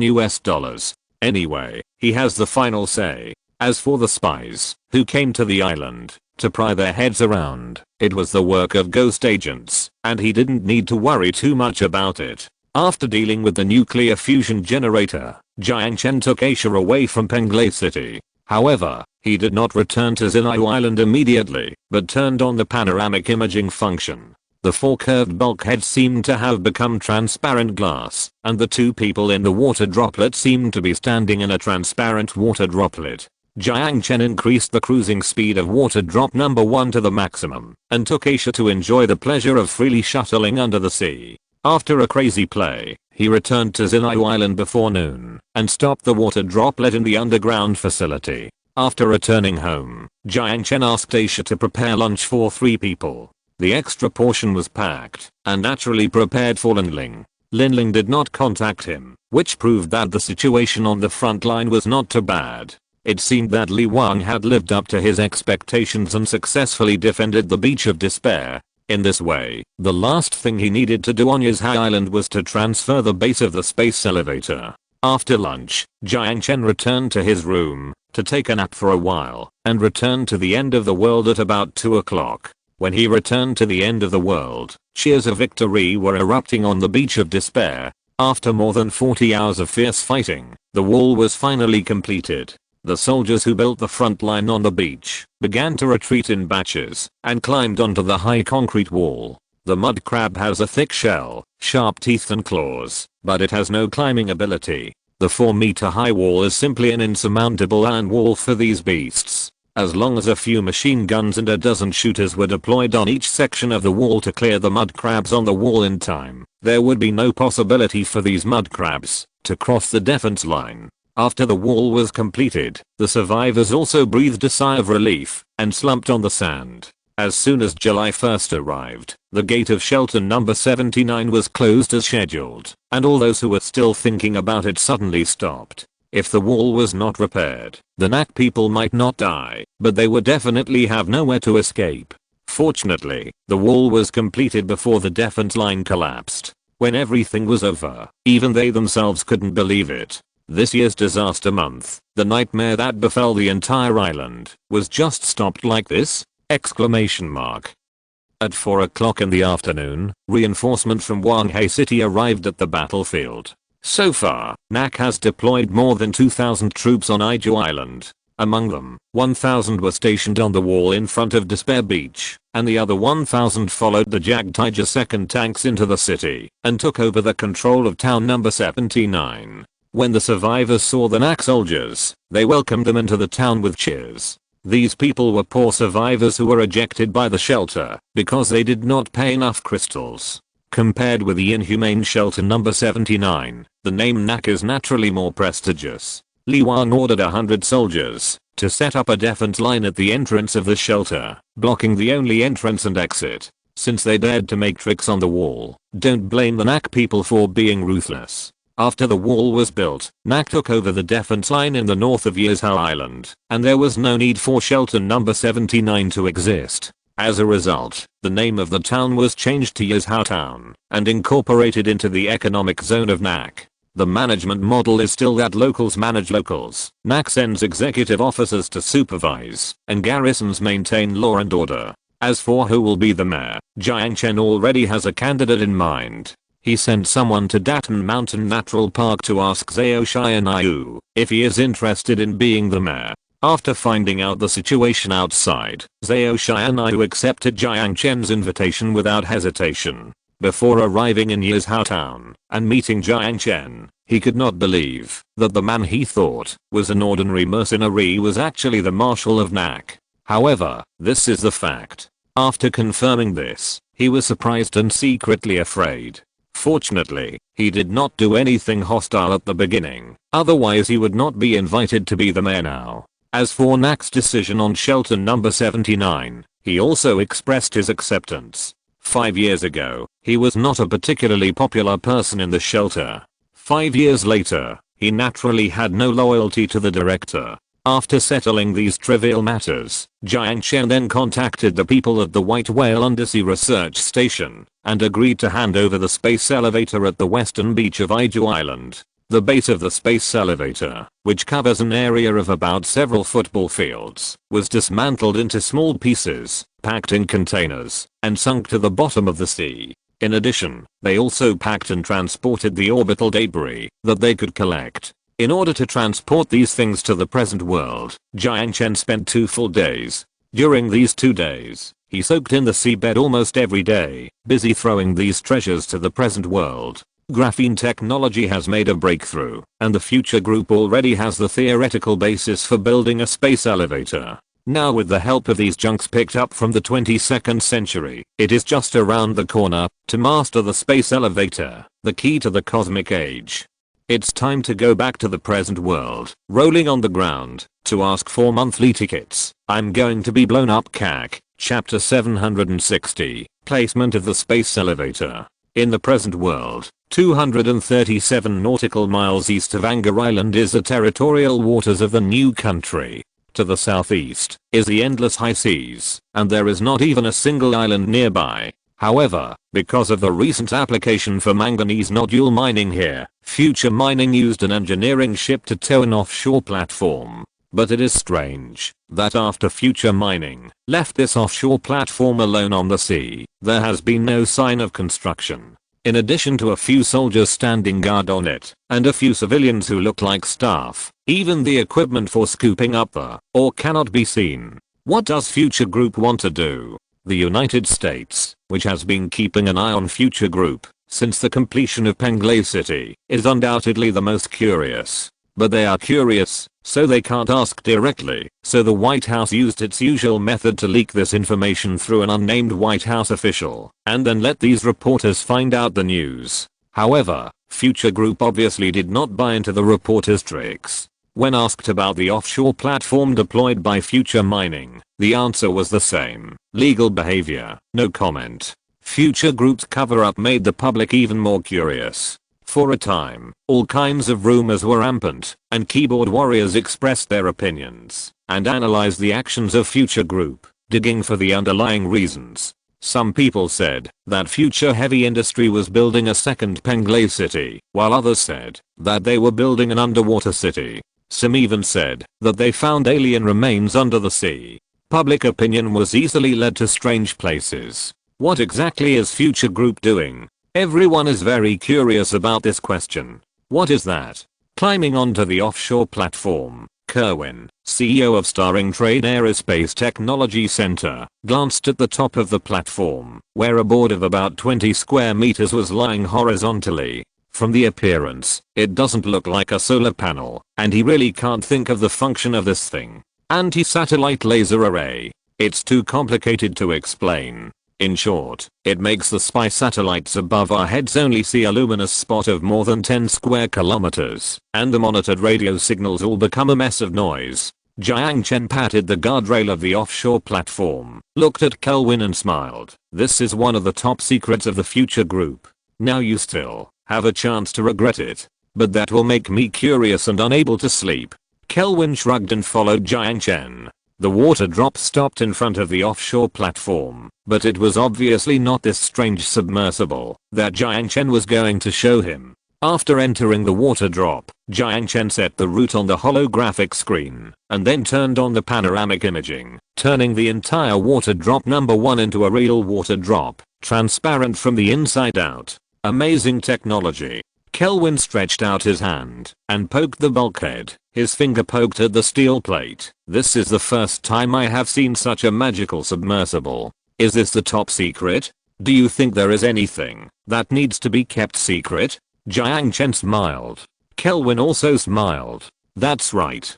Compared with the technology that Future Group has already produced, this thing has no highlights worth keeping secret. Even when it was Penglay City, Jiang Chen did not hide anything from the media. When the construction started, he even started auctioning the real estate on this artificial island when the project was halfway through. Obviously, there is something incredible hidden under the sea. However, what puzzled Kelvin was why the thing under the sea came to him when his job was in the aerospace field. It didn't take long to wait, just 2 minutes, and water drop number 1 had slowly dived to the bottom of the sea. When the searchlight was turned on, Kelvin looked along the beam and his eyes widened. A giant metal cube, looking from top to bottom, is at least 2 or 3 kilometers long and wide. Compared with Penglay City, this cube is not shocking, but for some reason, he can feel a stronger sense of science fiction from this structure. And his intuition told him that this thing is related to aerospace. Thinking of what Jiang Chen had said to him about the space elevator some time ago, a flash of enlightenment suddenly emerged in his mind. Could it be? What on earth is this? Kelvin asked in a trembling voice. I thought you could guess it. Jiang Chen turned around and smiled, and pressed a button on the holographic screen to make the water droplet stop in place. The base of the space elevator, although it is not yet completed. Yes, this is just a semi-finished product. The base of the space elevator obtained from the White Whale Undersea Research Station is a disassembled part. Jiang Chen mobilized all the amphibious engineering robots he brought to this side of the world, and it took half a month to assemble these parts into their current appearance. Kelvin was silent for a while, and then he sighed. For some reason, I always have a feeling of regret. Jiang Chen asked, oh, why? Before I could fully utilize what I learned, the era of rockets has ended. Kelvin said in a teasing tone. At least, the era of space rockets has ended. If the cost of space travel can be reduced from tens of millions of dollars to less than $1,000, who will pay for space rockets? Even X-Space's Falcon rocket cannot be so cheap. It is foreseeable that Starring Trade, which controls the space elevator, will undoubtedly take over all satellite launch projects in the world, at least commercial satellite launch projects. It's too early to say that. Jiang Chen smiled and shook his head. After a pause, he continued, the space elevator has only completed the first phase of the project, which is the base of the space elevator. The remaining part needs to be completed by the Aerospace Science and Technology Center and Future Heavy Industry. Unlike all buildings on Earth, this Tower of Babel leading to the synchronous orbit was built from top to bottom. First, build the space station in the synchronous orbit, and then start the construction of the terminal counterweight and the 36,000 kilometer orbit at the same time.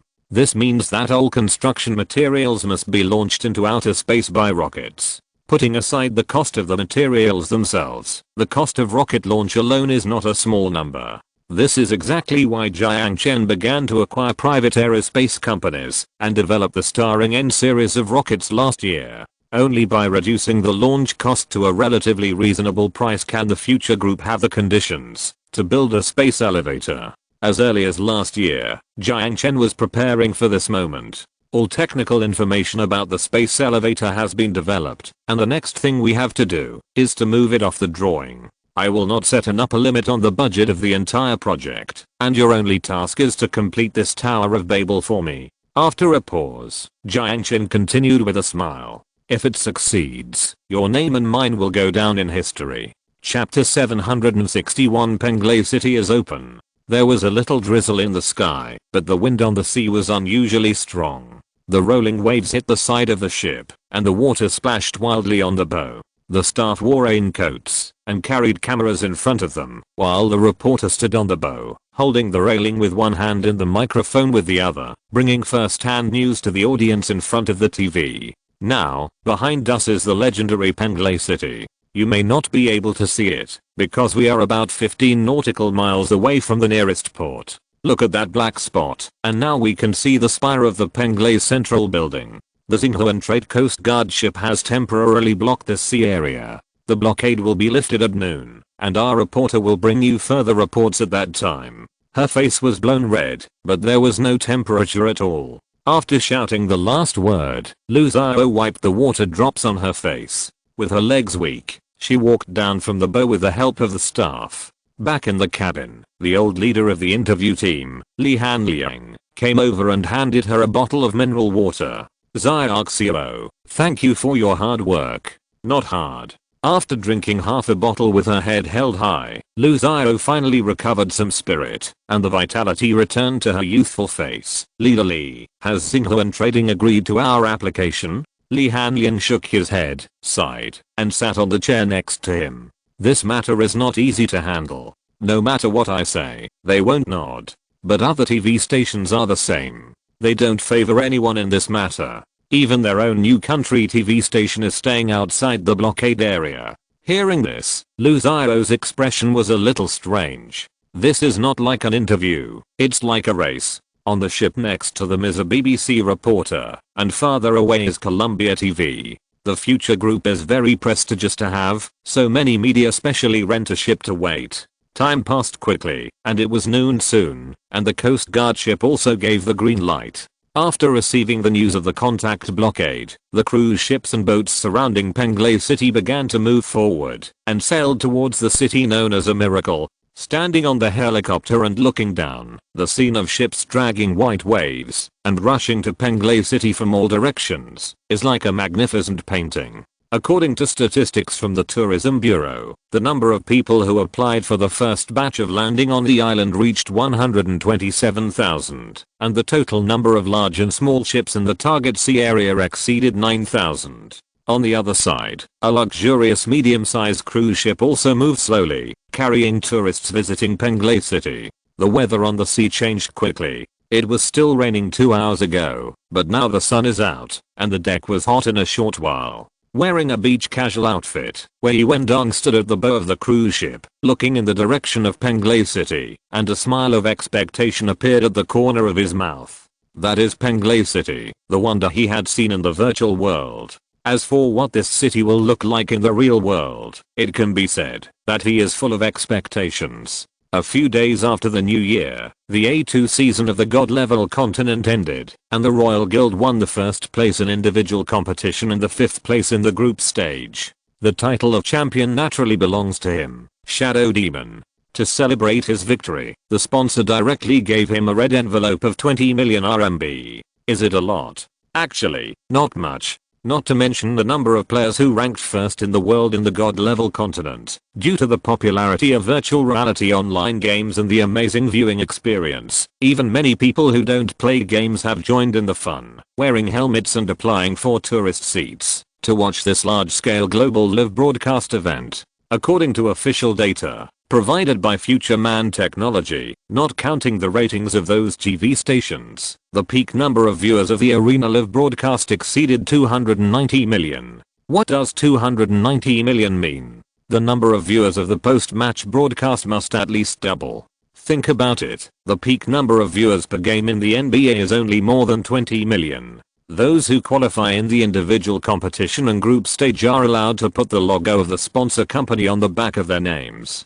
Being able to insert one's own trademark in such a highly watched event and let one's company show its face in front of billions of people around the world, the commercial value of this is self-evident. Wei Wendong didn't know how much money the sponsor gave to their union afterwards. He only knew that the number would not be less than 500 million RMB. After the game, the Royal Union directly chartered an entire luxury cruise ship and took all the core members of the guild to a very high-end offline party. The destination of this offline party was Penglay City. He clicked on the future mobile phone rolled on his wrist, and a palm-sized holographic screen suddenly unfolded above his wrist. He took a photo of the distant view of Penglay City, looked at the city on the screen, and let the sea breeze mess up his hair. Wei Wendong couldn't help but smile with a bit of high spirits. Last year, he bought 2 properties in Penglay City, a 2-level apartment with purchase restrictions, and a 4-level apartment with no purchase restrictions.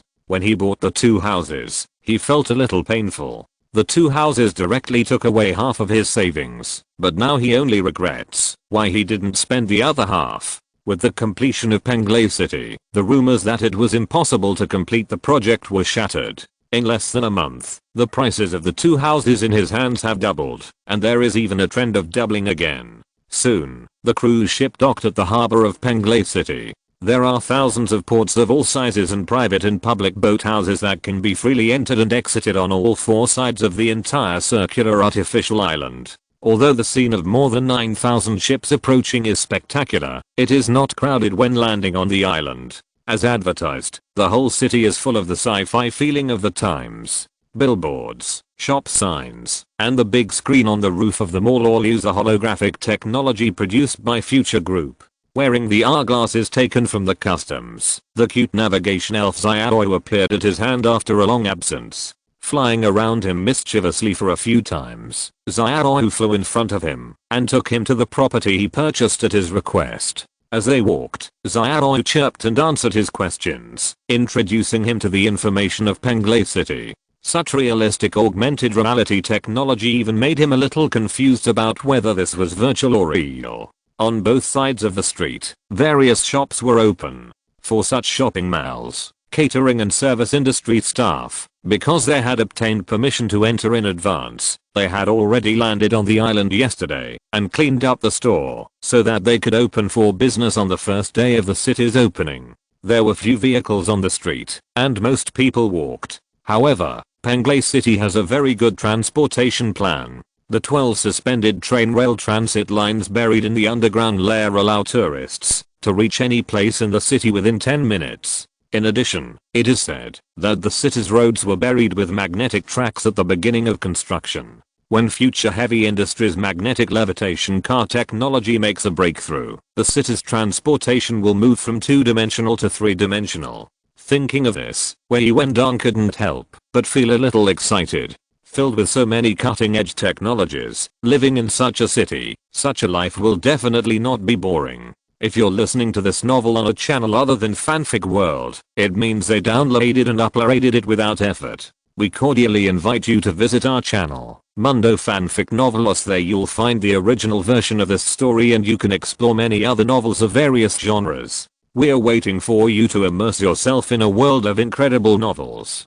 Chapter 762 Common Problems of Large Enterprises. On the top floor of the central building, Jiang Chen stood by the French window of his apartment and had a panoramic view of the entire city. For the grand event of the opening of Penglai City, this is undoubtedly the best special seat to watch. There were crowds of people in the distance, and it was a dark mass as far as the eye could see. Although he couldn't see the expressions of every face in the crowd, he could feel the strong enthusiasm of the people from a distance. The edge of the island was paved with sandy beaches and scattered with emerald green coconut trees. Along the streets, subtropical trees were planted on the roadside. Although Penglai City focuses on high technology, Jiang Chen did not ignore the importance of greening. Looking around, the green dotted all over the steel and concrete jungle can be clearly seen.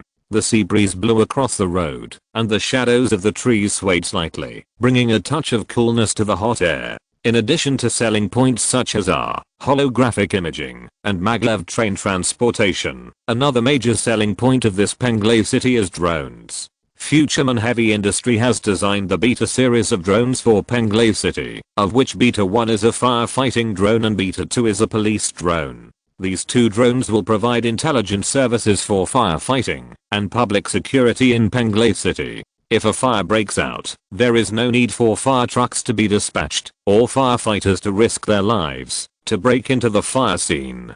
Dozens of drones will fly over and control the fire in the first place. If a crime occurs, after receiving the alarm, the drone hive deployed nearby will immediately release the drone to control the criminal before the police arrive. While relieving traffic pressure, it also improves execution efficiency and cuts a lot of municipal expenses. With the cooperation of drones, the work that originally required 5 policemen to complete now only requires 1 policeman. Penglai City will serve as a pilot for the unmanned aerial vehicles of firefighting and public security. If this model is proven to be feasible, the presidential palace will promote it throughout the country. At the same time, the logistics drones that Futureman Heavy Industry is designing are about to be put into production and will first complete the orders of Penglai Logistics Center and various shopping malls in Penglai City. By then, 500,000 logistics drones will support the delivery of express and takeaway services throughout the city. Even if you don't leave your home, you can buy your favorite products and enjoy the food of 5-star restaurants. Just as Jiang Chen was looking at the street view outside the window and imagining the bright future of Penglai City, Jane's holographic bust appeared on the table beside him. Someone is looking for you outside the door. It's your CEO. Let her in. Yes. Jane nodded, and the image disappeared from the table. There was a light sound behind him, and the elevator door opened. Xia Xiao walked into the room and stood next to him. Thank you for your hard work, Jiang Chen said, turning around and looking at Xia Xiao. Xia Xiao shook her head and smiled a little. This is my job. It's not hard or not. I don't know if it's because of the last Frank meeting. Jiang Chen always felt that Xia Xiao's eyes looking at him were a little different. He couldn't tell what kind of color it was, but when they met inadvertently, it was inexplicably heart-pounding. At work, it was still the same as before, but once in the private space, this feeling was particularly obvious. How is the situation outside? There were no safety accidents. Jiang Chen asked. Xinhuan Trade has handled the safety work very well. It seems that we have nothing to worry about, Zha Xiao said. Hearing this, Jiang Chen nodded. 127,000 people poured into Penglai City at the same time. The traffic load caused by them was undoubtedly huge. If there was a stampede or other accidents, it would undoubtedly cast a shadow on the name of Penglai City. There was news from the Boston Consortium. Mr. Carson Lodge asked if we were interested in building a satellite city for Hawaii. There was also news from Saudi Arabia. The Saudi royal family hopes that we can build a sea palace for them, built on the Persian Gulf. Just tell me how many orders you have, Jiang Chen said, sweating. Future Heavy Industry has not signed it yet, so it can't be considered an order. Zha Xiao pushed the frame on her nose, retrieved the holographic image from the future on her wrist, and gently pushed it in front of Jiang Chen. As of 1 hour ago, Future Heavy Industry has received a total of 218 letters of intent for cooperation related to offshore city projects, of which 14 are from national organizations and 204 are from private enterprises. An investment of $20 billion has created a value of $100 billion. With such a high return on investment, there are naturally many jealous corporate groups. Expanding to the ocean is one of the strategic priorities of many coastal countries. The business opportunities are simply immeasurable. Jiang Chen thought for a moment and said, Future Heavy Industry has no new offshore city construction plan, but it may open orders to the outside world next year. For the time being, let's reply to them like this. The project worth tens of billions seems to be very profitable, but compared with the production capacity it occupies, the rate of return is not as high as expected. At present, the industrial capacity of Future Group is basically based on the high-tech industrial park on Anchor Island and the new Mar Special Zone on Papua Island. The production capacity is not high enough to be wasted at will. What's more, he has to build a Tower of Babel. Zha Xiao just nodded at Jiang Chen's choice. Although from the perspective of the CEO of the group, she prefers to export offshore city projects to expand the company's profits. But she also believes that Jiang Chen must have his reasons for making such a decision. This tacit understanding of unreserved trust was established as early as the establishment of Future Technology. However, sometimes Jiang Chen's self-willed behavior also gave her a headache. Speaking of which, have you made any moves recently? Zha Xiao asked after a pause. Well, it's related to aerospace. Jiang Chen nodded. Zha Xiao sighed and pushed her eyes on the bridge of her nose. Is that so? If it's confidential, I won't ask. But next time you allocate funds through the company's finances, please let me know in advance, okay? Although the company is profitable, its working capital is not very abundant. Suddenly, 20 billion yuan was injected into Xinhuan Trade. In order to raise this money, the finance department cut all the funds that had been approved by Future Human Biology. Just now, Tao Ming was protesting to me and asked me what was going on. The money was used to expand production. At this point, Zha Xiao did not continue to speak, but looked at Jiang Chen with a slightly complaining look. Seeing that his careless behavior had caused such a mess, Jiang Chen's expression was also a little embarrassed. At that time, he did not think so much. Kelvin reported the budget to him, and he approved it directly. It only takes 20 billion to build this space elevator. His only thought at that time was that it was really cheap. Sorry, I'll tell you later. Zha Xiao, who was used to cleaning up the mess for Jiang Chen in the group's operations, didn't say anything, but just made a face that hoped so. At this moment, Jiang Chen suddenly remembered a question. By the way, you said that our working capital is not very sufficient, right? Zha Xiao answered very professionally. This is a common problem in any large company, unless we open a bank. Jiang Chen said immediately. Zha Xiao was stunned. Although she wanted to say that she should maintain a good cooperative relationship with the bank, Jiang Chen's suggestion seemed to be correct. After a pause, she nodded and said, that's right, unless we open a bank. Chapter 763 Future Bank. A company is like a beast. The more hands and feet this beast has, the larger its body is, the more complicated the blood vessels under its skin and hair are, and the more blood flowing in the blood vessels is. For a company, banknotes are the blood that maintains its normal operation, supplying blood to various organizations of the company and creating value in circulation. A series of measures such as business expansion, operational errors, strategic adjustments, etc. may cause the company to temporarily bleed. Generally speaking, the best solution at this time is to borrow money from the bank, but the future group is facing a trouble. That is, the banks in the new country may not have the ability to transfuse blood for the future group. So, referring to the practices of the Boston Consortium and the Rothschild family, Jiang Chen decided to build a blood supply hut for his future group. What could be more convenient than opening a bank to borrow money? Since it has been decided, let's do it. The next day, the future group quickly acquired a bank in California for $600 million through its subsidiary and renamed it Future Bank. The scale of this future bank is not large. There are only about 20 bank branches in California, less than 1 million depositors, and a total deposit of only $4.8 billion, with a loan-to-deposit ratio of 71%, including several bad debts. While people were speculating why the future group wanted to acquire this unknown small bank far away in California, the future group announced that it would inject $10 billion into its future bank and simultaneously acquire 11 small and medium-sized banks in North America, Europe, and Asia at a premium.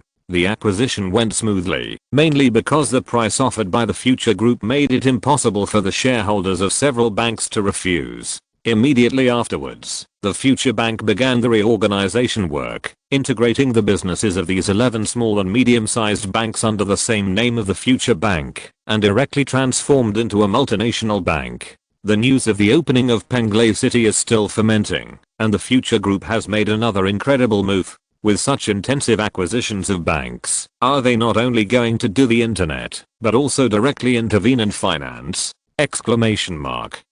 The move by Future Group immediately attracted the attention of American banks such as Citigroup and Morgan. Although they did not think that Future Group was worthy of being their rival in the financial field, the terrible influence of the other party on the internet still made these old banking giants dare not take it lightly. And the facts proved that their worries were not redundant. After completing the reorganization, Future Bank immediately held a press conference and announced to the media that Future Bank had reached a cooperation with Future Technology, a subsidiary of the same group, to simplify the payment procedures for virtual reality content. After applying for a bank card of Future Bank, Future Technology will automatically register an online banking ID for it, which can be activated and used only after identity information verification. As soon as this move came out, the number of depositors of Future Bank immediately rose to a higher level. However, what really prompted people to save money was not because of the simplified payment procedures, but because the interest rate of current savings at Future Bank was as high as 1%, and the interest rate of 1-year fixed deposits reached 4%. For most ordinary people, this is a visible benefit. At the press conference, facing the questions of reporters, the CEO of Future Bank was even more outspoken. That's right. The main business of our Future Bank is to lend to the Future Group. Is it possible to have bad debts when lending to the Future Group? Look at the robot Xiaolin in your home, and the future on your wrist. Do you think the Future Group may go bankrupt? So please rest assured to deposit your money with us. Unless the Future Group goes bankrupt, you will never have to worry about not being able to withdraw your deposits. Of course, there are also voices of doubt. For example, some peers have hired experts and scholars in the financial field to question the security of deposits in the Future Bank from the perspective that the Future Bank's capital allocation is too single and its risk resistance is poor. However, even with these discordant voices, it still cannot stop the Future Group from entering the financial industry. After the Future Bank announced the content of its cooperation with its parent company, the number of depositors and the total amount of deposits have been growing at a visible rate. By the end of March, this number had grown to an astonishing level. At present Future Bank has 17.41 million depositors worldwide, with a total deposit amount of $112.1 billion converted into US dollars according to the exchange rate, and a loan to deposit ratio of 77%. At present, the CEO of Future Bank has proposed to us to go public for financing, and then use the financing money to acquire other banks for expansion. What do you think? Sun Jiao asked. After injecting 10 billion into Future Bank to complete the merger of 11 banks, plus the 20 billion previously injected into Xinhuan Trade, the liquidity of Future Group has now become as tight as a piano wire. Does going public mean information disclosure? Jiang Chen asked in a deep voice. Sun Jiao nodded. If a listed company has a major investment project, or a major business adjustment, that may cause stock price fluctuations, it is obliged to disclose the project details to the public, but it is only the investment details that are disclosed, and the part involving commercial secrets can also be retained. My suggestion is that, if you only intend to use Future Bank to support the parent company's business, you might as well agree to go public. After all, only a large enough scale can support the elephant of Future Group. Going public is undoubtedly the best choice for expanding business. Financial giants including Citigroup and Morgan Stanley are all listed companies. It is with the money raised from listing that they can accelerate their expansion and squeeze out those competitors who are complacent. Old financial giants like Rothschild Bank, although very rich, are no longer as influential as Citigroup and Morgan. One of the key reasons for this is that Rothschild has always been extremely stingy with the shares in his hands and has never considered the issue of listing. In a sense, Jiang Chen is also this kind of person, but at least he has made some changes to keep up with the times recently. In the financial field, Jiang Chen can't come up with any useful black technology. At most he has worked hard on the security of depositor information. However, the security of depositor information alone may not be a selling point for attracting deposits. If you want to expand the business of Future Bank in a short period of time, you can only go public to raise money, and then use the raised money to merge and acquire competitors. Is 30% enough? Jiang Chen asked, after pondering for a while. Enough. Sun Jiao nodded. Very good, that's it. Putting the listing aside, I need Future Bank to temporarily tighten its lending policy to the outside world, and the loan to deposit ratio will remain at 80%, giving priority to meeting the loan needs of Future Group. Yes. Chapter 764 Eastern Hawaii. The listing of Future Bank is going smoothly. It is expected to issue 30% of the shares for $11.9 billion. Jiang Chen has fully entrusted David Smith, the CEO of Future Bank, with the specific operation of the listing plan. This former Citibank executive is an expert in the financial field, and his ability to handle the company's listing business is naturally beyond doubt. So in this matter, Jiang Chen does not need to ask Boston Bank for help. He can do it himself. After completing the listing financing, Future Bank will use the more than $10 billion to continue to acquire small and medium-sized banks, carry out the snowball behavior to the end, and strengthen the heart of the giant beast of Future Group. On the other hand, in early April, with the continuous influx of immigrants, Penglai City has gradually got on the right track. The economic structure of Penglai City is mainly based on tourism, followed by office industry, and supplemented by small manufacturing and light processing. According to statistics from the New China Tourism Bureau, the number of tourists traveling to New China in March showed an explosive growth due to the opening of Penglai City. Compared with 189,000 in February, it rose straight to 797,000. According to data from Singapore Airlines, the number of air passengers that month exceeded 1 million, setting a record high. Shocked by this high-tech city, many tourists expressed their feelings on the internet after visiting it. Incredible city. I didn't expect that I would see the legendary Atlantis in my lifetime. The entire city is built entirely on the sea, but you can't feel any bumps at all. What impressed me most was the public security here. No matter where a robbery occurs, it will never take more than 5 minutes from the time the alarm is received to the time the criminal is chased to the ground. I saw with my own eyes that a bag snatcher was caught by a police drone before he ran halfway down the street. He tried to escape, but was hit by a rubber bullet and peed his pants.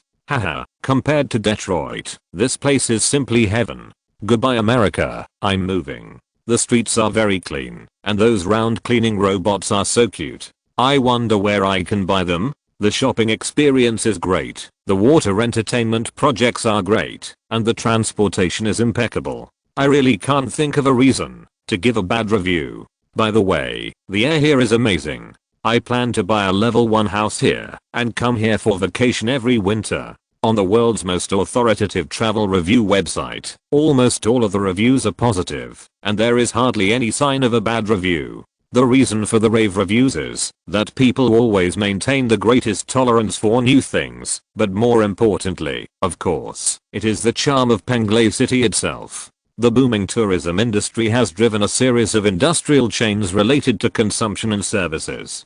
Such a huge business opportunity will naturally not be missed by various capital tycoons, and they have flocked to it waving money. According to statistics given by the Penglai City Hall, as of the end of March, there were as many as 57,000 companies settled in Penglai City, providing a total of 517,000 jobs for the new country. This made the new country's President Zhang Yaping very happy.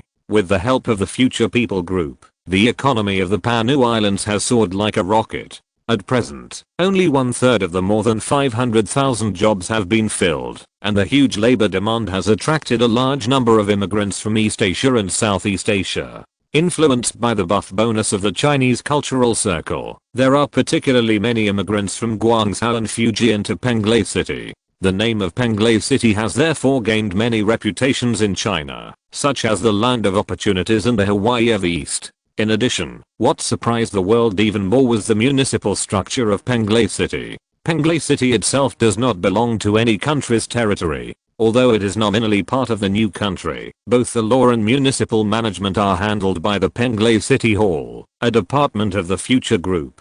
In other words, this island floating in the Pacific Ocean is a city completely ruled by private enterprises. The mayor is elected. Every citizen with a household registration in Penglai City can participate in the election through a personal terminal, and the election results are announced, and the mayor is appointed by the intelligent program. In addition to the mayor, Penglai City also has a citizen council. The council members are also elected by citizens in each constituency, and they check and balance the mayor in power. The three items of justice, public security, and military are independent from the municipal system. The former has a separate system and is implemented under the supervision of AI. The latter two are in charge of starring trade, which is directly loyal to Jiang Chen. Rather than saying that this is a private kingdom, it is better to say that this is a giant enterprise. Every citizen on the island is an employee. After joining the job, they are subject to the supervision of the company's rules and regulations and enjoy the benefits brought by the company's high technology within the framework of the law. In addition, the residents of the island have a special power. That is to vote on whether to celebrate Christmas and Spring Festival in the southern or northern hemisphere this year. In early April, Jiang Chen had finished all the work at hand, and he also took a vacation for himself. He took Aisha, Xiaoxiu, and Natasha, who came uninvited to Penglai City, intending to spend a relaxing vacation. At first, Xiaoxiu said that she couldn't leave because of work, but Jiang Chen took the initiative to write her a semi-forced leave note. Although work is important, you can't throw away life. Relax this week and don't think about work, Jiang Chen said. To be honest, seeing Xiaoxiu struggling at her job 365 days a year, he, as a boss, felt distressed. Of course, this was not because he felt sorry for the overtime pay, but because he felt sorry for her health. If she worked so hard every day, it would be over sooner or later. During the holidays, the authority will be temporarily downgraded by 2 levels, and you can't enter the office at all. Xiaoxiu has been accustomed to Jiang Chen's self-willed behavior, so she could only sigh and accept his kindness. But to be honest, deep down in her heart, she still wanted to go out with Jiang Chen. But facing Aisha, she always had an indescribable uneasiness, as if she was sorry for her. After all, that night, she seemed to follow her heart and crossed the red line and did something incredible with Jiang Chen.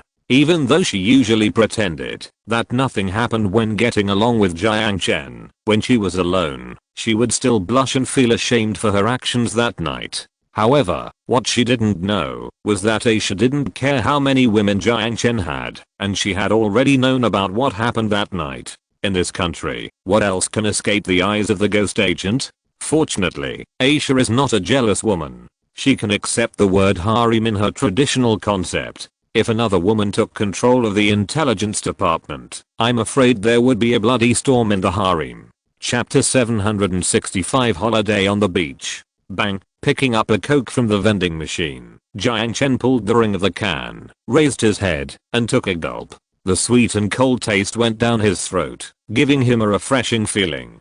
Jiang Chen unexpectedly discovered that this long-lost and cheap happiness was much more enjoyable than delicacies from land and sea. The glaring sunlight was a bit dazzling, and he squinted his eyes slightly as he looked towards the beach. The emerald green palm leaves swayed, and on the beach not far away, children played with their mothers, and couples played on the beach.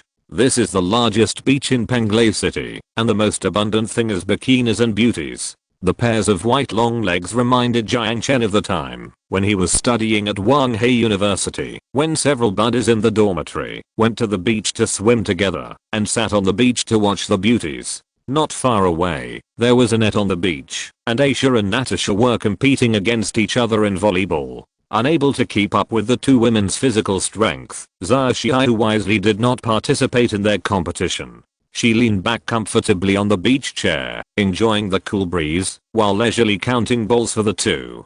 Both women were rookies in volleyball, but in terms of physical strength, they were both superhuman. One was a former KGB agent, and the other had been injected with genetic drugs. Although the latter's physical attributes were stronger, the former was not much behind.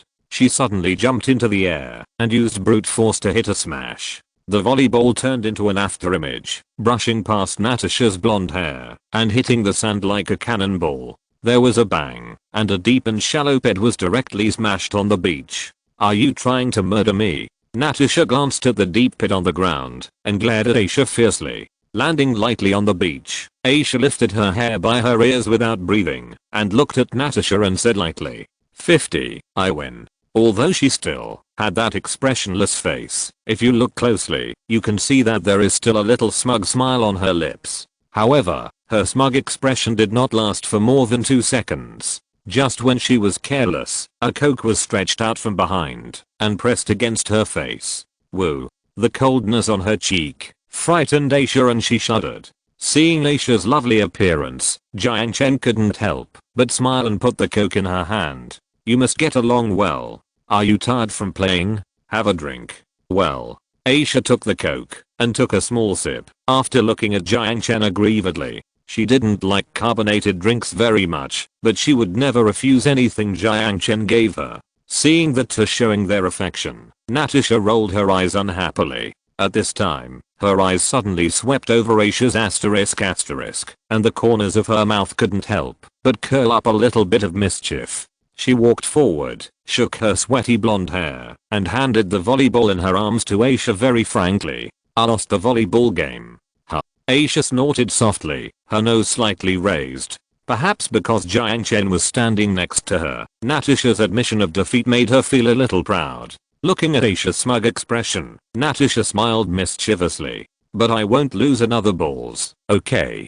Do you want to compete with me? I'm happy to accompany you." Aisha raised her eyebrows, and without asking about the content of the competition, she readily accepted her challenge. "Oh, then this special game is still lacking a gentleman to serve as a referee. How about it? Are you interested?" Natasha turned and whistled at Jiang Chen, teasing and puffing out her chest. The football wrapped in a few pieces of cloth seemed to jump out of the cloth. The racial talent of the Russians seemed to be all about the word big, whether it was the caliber of the tank or the beauty in Moscow. A few years ago, Google, which was full of good intentions, created a world women's penis size atlas on target map, and Russia, which was orange and red, ranked first without any suspense. Any normal man would be lying if he said he was not interested. But as a gentleman, it is not an elegant thing to show his desire too nakedly. Well, all these are excuses. If it weren't for Sun Jiao's murderous gaze behind him, Jiang Chen really wanted to do something.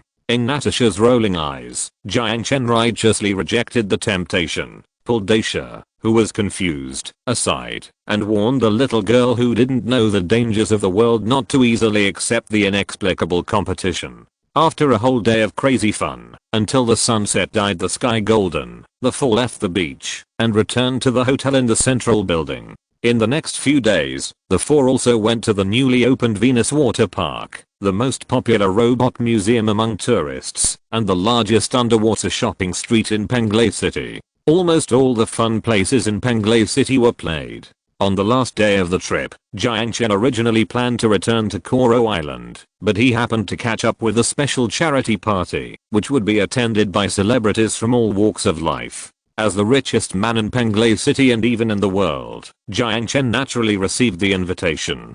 This evening party was jointly organized by UNICEF, the International Red Cross and other charitable organizations, and sponsored by dozens of wealthy people around the world who are keen on charity. The venue for the evening party is located in the Haiksha Banquet Hall in Penglai City. However, these are not the key points.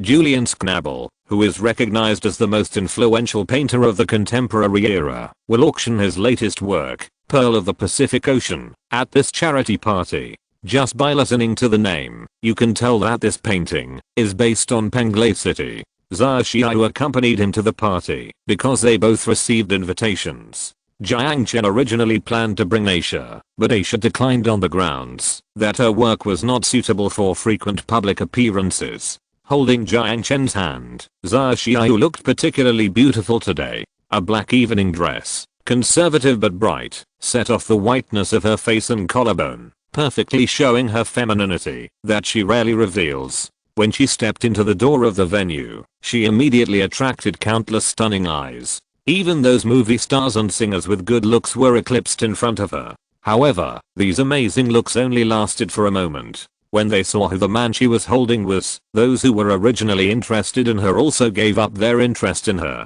It would be embarrassing to be jealous of the recognized world's richest man. Seeing the main guest of this charity gala, the organizer Adam Galloway greeted him with a smile and enthusiastically extended his right hand to Jiang Chen. "Thank you for your generosity, Mr. Jiang Chen. For the children of the world and those who need help." Jiang Chen also shook his hand with a smile. Although he himself did not have any compassion for the world, this did not prevent him from gaining a good reputation internationally. There were reporters in the venue. After all, the money spent by these rich people could not be wasted. At least they had to gain a good reputation. However, these reporters were not allowed to interview or even communicate with the guests. They could only be invisible people and silently record the process of the gala. After all, those present were all well-known international figures, so how could they allow these reporters to make up a big news? Chapter 766 Charity Gala. The auction was the last part of the charity gala, and all the proceeds from the auction would be used to help orphans and civilians in war-torn areas. In addition to Julian Schnabel's Pearls of the Pacific, there were many other things that Jiang Chen was very interested in at the auction. If the price was not too outrageous, he planned to buy a few pieces of art and hang them at home. Natasha had been complaining about his excessive tycoon spirit, and although he himself did not think that this was insulting him, since there was a chance, it would be better to buy a few pieces of art to show off. Of course, in addition to those artworks, it was said that several wealthy people present would also sell some small collections. The organizers did not disclose what these collections were, which was full of gimmicks.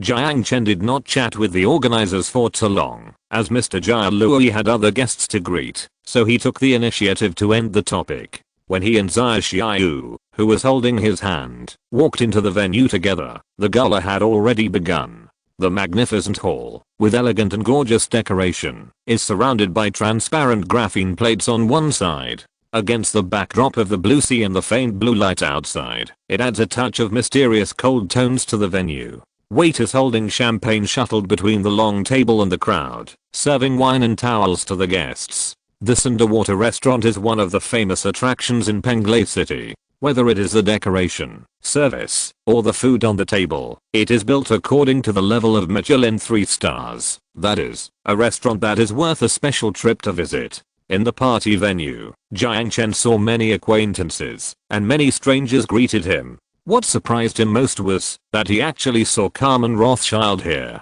This guy came to Penglai City to attend the charity party quietly, without saying hello to him in advance. Seeing Jiang Chen, he immediately showed his white teeth, smiled and greeted him, holding Jiang Chen's hand and shaking it vigorously. "We meet again, my old friend.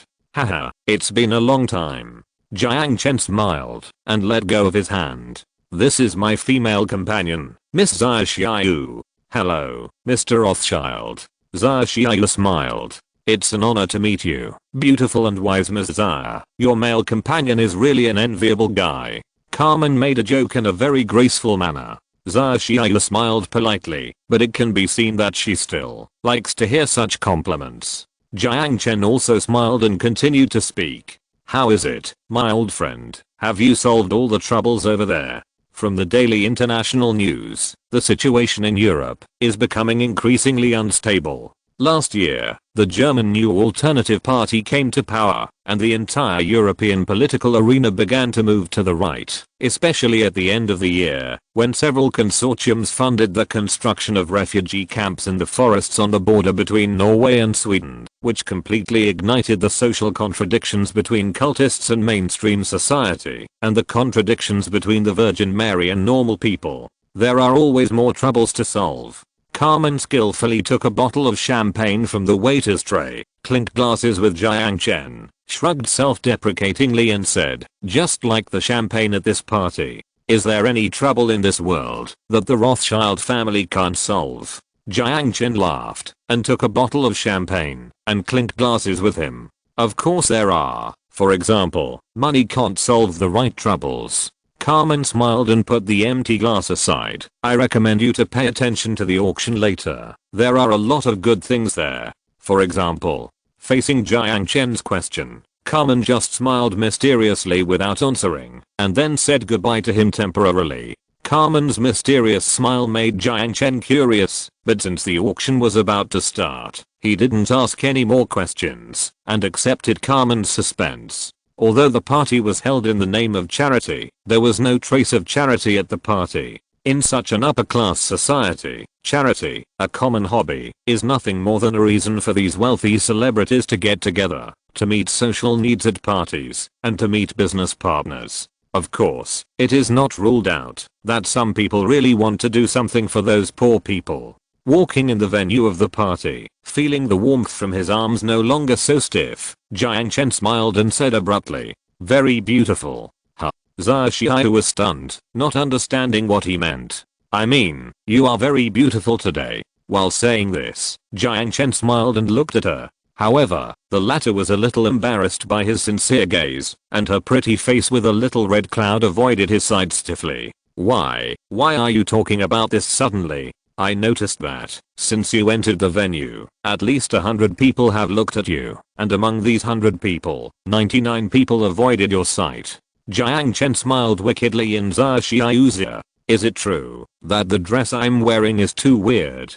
Xia Xiaoyu lowered her head quickly with some uneasiness, and looked at her own clothes and the clothes of other women around her. This long evening dress was lent to her by Aisha, and it was the first time for her to wear this type of dress. After Jiang Chen said this, she suddenly felt a little awkward. "No, it's just because you look so beautiful in it," Jiang Chen said with a grin. "Nonsense. What nonsense are you talking about?" Xia Xiaoyu blushed and glared at Jiang Chen in shame and anger. After walking around the venue for a few rounds, Xia Xiaoyu went to the bathroom halfway because she drank a lot of low alcohol champagne, so Jiang Chen walked around the venue alone. At this moment, someone next to him suddenly called out his name. "Jiang Chen? Who are you?" Jiang Chen looked at the man who greeted him in confusion. He didn't remember knowing him. Even by Asian aesthetics, this man was considered to be quite handsome, and he was in the opposite direction of the roughness in European and American aesthetic culture. However, Jiang Chen didn't like the man's eager gaze, especially since he was quite handsome. He almost got goosebumps. "Of course you don't know me. I'm Alex Watson." Alex took the initiative to extend his right hand. Alex Watson? Jiang Chen frowned slightly. Even if Alex said his name, he had no impression at all. Seeing this, Alex had to smile helplessly and spread his hands and said, "Well, it seems that my sister rarely mentions her disappointing brother outside." Suddenly, Jiang Chen noticed his last name and combined it with the brother he mentioned. "You are Emma's brother?" "Yes, you finally recognized me. My sister is also at the party. Do you want me to take you to see her?" Emma said enthusiastically. "No, if she wants to see me, she will definitely come to me," Jiang Chen said with a smile. The two of them were not familiar with each other, so it seemed unnecessary to meet and say hello. What's more, Emma is the image spokesperson of future human biology, and Jiang can be said to be the boss of her boss. If it were Jiang Chen himself, he would not really want to run into his boss during his break. At this moment, the sound of glassware breaking suddenly came from the side. Including Jiang Chen, the guests nearby all looked in the direction of the voice. "There is only one update today, and Chengxing has to apologize to everyone here. Friends who have read my public account may have already known that there was a flood in Wuhan.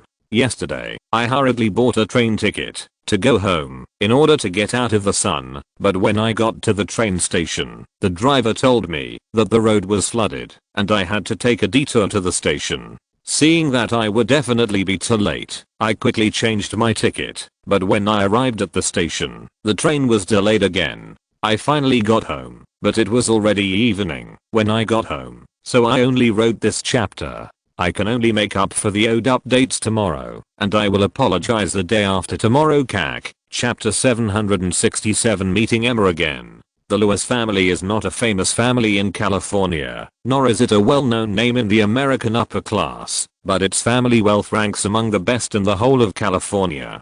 Taking advantage of China's overseas real estate boom, the head of the family, Pound Lewis, made a fortune, holding Dream Real Estate shares with a total market value of $23.7 billion, ranking in the top 30 of the Forbes wealth list. Just being rich, he is at most an alvorish. In order to gild himself, Pound has often mixed in these upper class circles. Once again, in order to walk the red carpet of the Oscars, he spent $1 billion to become a shareholder of Warner Brothers. Of course, he would not miss a world-class charity gala like this. However, due to business reasons, he did not have time to go in person, so he sent his son, Berkeley Lewis, to attend the charity gala on his behalf. However, compared with his rich father, Berkeley Lewis is undoubtedly an uneducated bastard. All day long, he drove the sports car his father bought for him and had fun everywhere. He also used his father's name to hang out with Hollywood girls.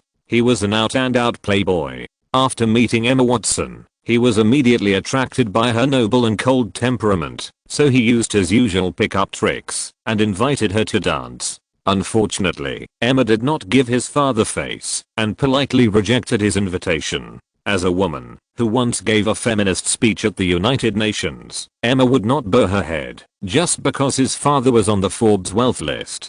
Berkeley's good reputation was no secret in Hollywood.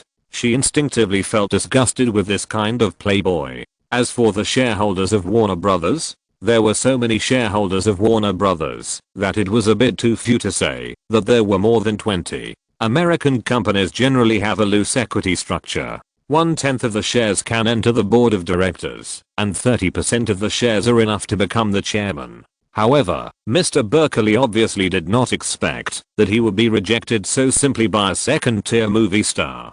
Just as he repeatedly harassed Emma with obvious sexual and suggestive words, and finally wanted to put his arm around her shoulders, Emma, who could no longer bear it, finally exploded and splashed champagne on his face. When she was taking the champagne, her hand accidentally knocked over the crystal glass on the table, so that the sound of the glass breaking attracted the attention of the surrounding guests. The bangs that were originally sprayed with hairspray were stuck to his face, and the lemon-flavored wine juice flowed down the ends of his hair. He was splashed with champagne on his face, and Berkeley Lewis was completely confused. The surrounding eyes made him fall into an awkward vortex, and the confusion in his eyes was gradually replaced by anger. After coming back to her senses from the impulse, Emma's face gradually turned pale. At that time, she splashed it in a rage, but when she calmed down, she suddenly realized that she seemed to have gone too far. Very good, very good.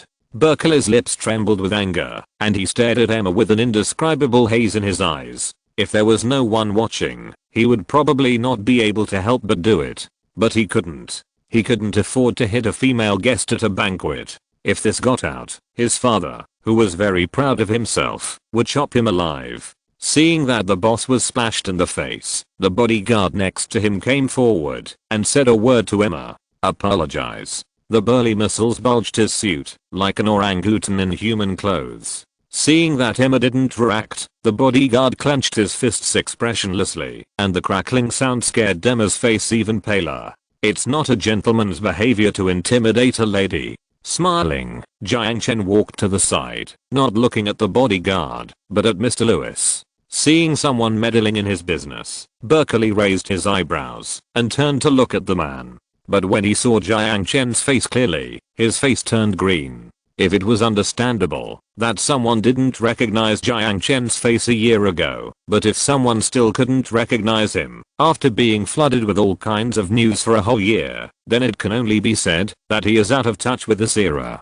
Originally, Berkeley was going to say some harsh words and then find a few black guys to deal with her when he returned to California, but when he saw Jiang Chen standing here, he immediately gave up this suicidal idea. The future group is at the same level as the Boston Consortium.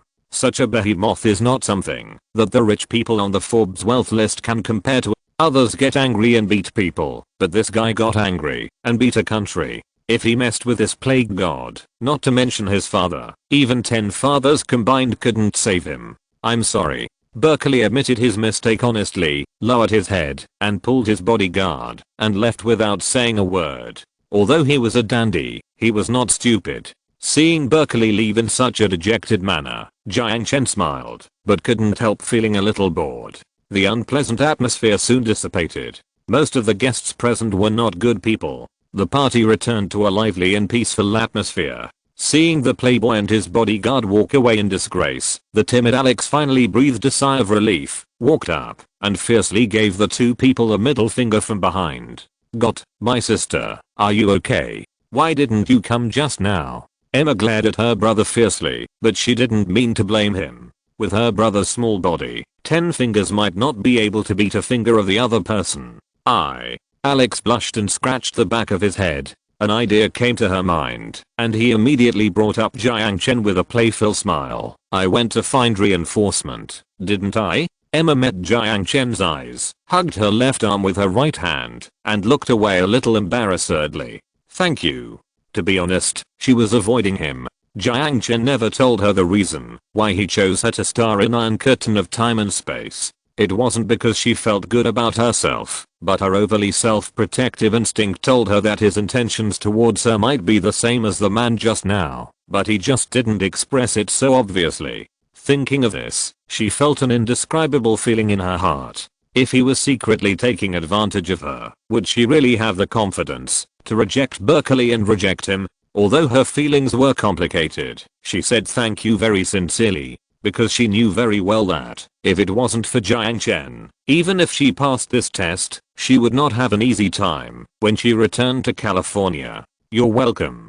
Jiang Chen smiled. He didn't think as much as she did. He just helped an acquaintance who was in trouble. But it's better to think carefully before you do it. After all, you can't always expect so many kind-hearted gentlemen to serve you by chance. The richer you are, the more you cherish your feathers.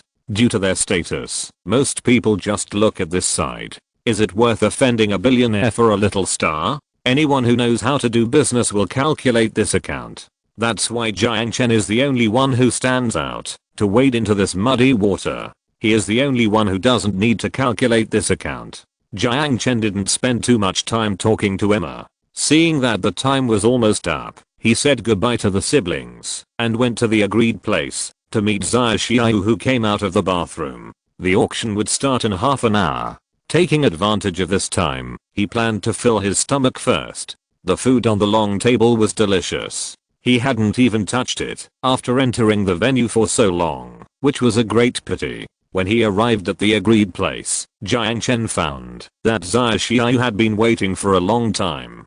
Who is she? I feel a little familiar. Emma Watson, the spokesperson for the nutritional mixture of future human biology. She tied her hair up, and I didn't recognize her at first. Jiang Chen said with a smile. Hermione? Yes, but she probably won't be happy if you call her that. Jiang Chen said jokingly. What is your relationship with her? Sun Jiao was about to ask this, but she changed her mind and swallowed the words back into her stomach. If I ask this, what is my relationship with him? Chapter 768 Auction. I'm so pissed off. After taking the elevator back to the surface, Berkeley cursed Jiang Chen, who was nosy, and Emma, who made him look bad. He vaguely remembered how the people around him looked at him when he left in disgrace. He had never felt so cowardly before. A Porsche stopped by the roadside. Seeing his young master coming, the driver immediately got out of the car and opened the door for him. Compared with the first few days of opening, there are a lot more vehicles on the roads in Penglai City. Some wealthy people's cruise ships have their own garages, and cars can drive wherever the ship goes. Berkeley obviously belongs to this category. When he came to Penglai City, he set sail directly from a private port in California. Berkeley sat in the car with a gloomy face. Drive. Go back to the hotel. Yes. Seeing that the young master was in a bad mood, the driver could guess with his toes that he must have encountered something unpleasant at the banquet. As a professional lackey, this is a good opportunity to share the young master's worries. Halfway through the drive, the driver tentatively asked, thinking that Berkeley's mood had improved a little. Master Berkeley, who is so bold as to make you unhappy? Jiang Chen. Berkeley said lightly. The driver shuddered immediately. Damn, there is no solution at all. However, Berkeley soon added lightly. And Emma. After explaining the whole story to his driver named Tate, Berkeley leaned back in his seat and stopped talking. Thanks to Emma, he now has to think carefully about how to explain to his father. After all, his father regards face as more important than anything else. Even in the end, he did not do anything wrong, which was actually his own consciousness. With Jiang Chen as a protective umbrella, no one can touch Emma. However, this did not bother Tate. Before driving for this stupid and rich young master, he was a paparazzi reporter in Hollywood. In order to get that salary, what kind of despicable means has he not seen? His eyes rolled around, and Tate lowered his voice and tilted his head while holding the steering wheel. Master, I have a trick. Tell me. Berkeley said impatiently. Since this girl is doing whatever she wants with the protection of the umbrella above her head, we should take off her umbrella first, and then touch her. Just. Tate lowered his figure and whispered a few words beside Berkeley. After listening, Berkeley's eyes became brighter and brighter, and suddenly he laughed and slapped his thigh. Haha, Tate. Berkeley hooked Tate's shoulder and laughed. You are so bad. In an instant, the bad mood was swept away from his mind. Wait. I will make you pay the price. Berkeley licked the corner of his mouth. He had already started to think about how to torture the arrogant girl after getting her. The waiters removed the dazzling array of cooked food and replaced them with exquisite and delicious desserts. The sweet but not greasy ice cream stimulated Jiang Chen's taste buds. Even though he didn't like sweets very much, he couldn't help but fall in love with this unnamed ice cream. Jiang Chen secretly made up his mind that after the party, he must go to the kitchen to get the recipe of this ice cream and then let Aisha learn to make it for him. After the desserts were served, the guests were almost all satisfied, and the party entered the last and most critical link, the charity auction. The items auctioned at the auction were all donated by people from all walks of life. For example, Jiang Chen donated a fountain pen he had used before, priced at $100,000. Compared with Julian Scnabble's Pearls of the Pacific, a fountain pen is undoubtedly a bit shabby. However, the important thing about this auction is not what was sold, but how much money was donated in the end. Because it is a charity auction, most of the people sitting here are well-known and successful people. After the goods are auctioned, the organizer will announce the name of the winner to satisfy the vanity of these donors. Under the guidance of the waiter, Jiang Chen and Sun Jiao came to the next hall and sat in the corner of the hall. The guests were already seated, and the messenger standing at the door gently closed the door. Seeing that it was almost time, the host of the evening, Mr. Jiao walked onto the stage, held the microphone and coughed gently, then looked at the guests with a smile. "I'm very happy and grateful to see you all here today. We are gathered here for the same purpose, for those who need help." The opening remarks were not at all bright. For Jiang Chen, an atheist who had no compassion for the world, what Jiao said did not arouse his interest. Compared with charity, he cared more about what interesting things he could get from this auction. Jiang Chen was not disappointed. When Mr. Jiao said the closing remarks, the beautiful woman next to him wearing the UNICEF uniform came forward, holding a red brocade wooden box in her hand, and lying in it was an antique looking teacup. This teacup used by Queen Victoria is 200 years old. The donor is Duke Edward from London. The starting price is $5 million. Applause broke out in the venue. People paid tribute to the generous Duke and raised their bidding cards. In the end, this teacup used by the Queen was sold at a sky-high price of $17 million. The second item was also an antique. Nothing much to say about it. When it came to the third item, Jiang Chen perked up immediately. Because the item to be auctioned was the pen he had used, with a starting price of $100,000. To be honest, he was still looking forward to what price this pen would fetch. However, the reality was very cruel. The auction room was silent for 2 seconds, and no one even bid. Seeing that his pen was about to be sold at a low price, Jiang Chen's expression suddenly became awkward. Damn it, this guy is a bit too pretentious. Seeing Jiang Chen's frustrated look, Sun Jiao pursed her lips and couldn't help but feel a little funny. She took the sign and wrote a string of zeros on it and was about to bid for the pen for him. But at this moment, a sign was raised on the other side of the venue, and the host immediately cast his eyes over there and exclaimed, $1 million. A direct bid increase of 10 times. The winner is Carmen Rothschild. Let's give applause to this generous gentleman and this generous family. The applause rang out, but Jiang Chen felt a little embarrassed. At this time, he noticed that Carmen, who was sitting there, was smiling at him and raising her glass from a distance. Well, there was finally someone who knew the goods. The fourth item was a finale pearl of the Pacific, which caused a small climax at the auction. The starting price was $5 million, and each bid increase must not be less than 100,000. However, as soon as the painting was put on display, a local tycoon directly doubled the price and did not follow common sense to $10 million. Unfortunately, his competitor was Jiang Chen. After a contest, when the third hammer sound fell, the painting was finally sold at a high price of $110 million and was bought by Jiang Chen. A painting was sold for $110 million. Even though there were many wealthy guests present, they were still shocked by the terrifying transaction price. Many celebrities cast their naked eyes towards Jiang Chen, and at the same time, they were also jealous of Sun Jiao who was sitting next to him, wishing that it was them who were sitting there. The fifth item appeared, and immediately attracted Jiang Chen's attention. It was an inconspicuous notebook.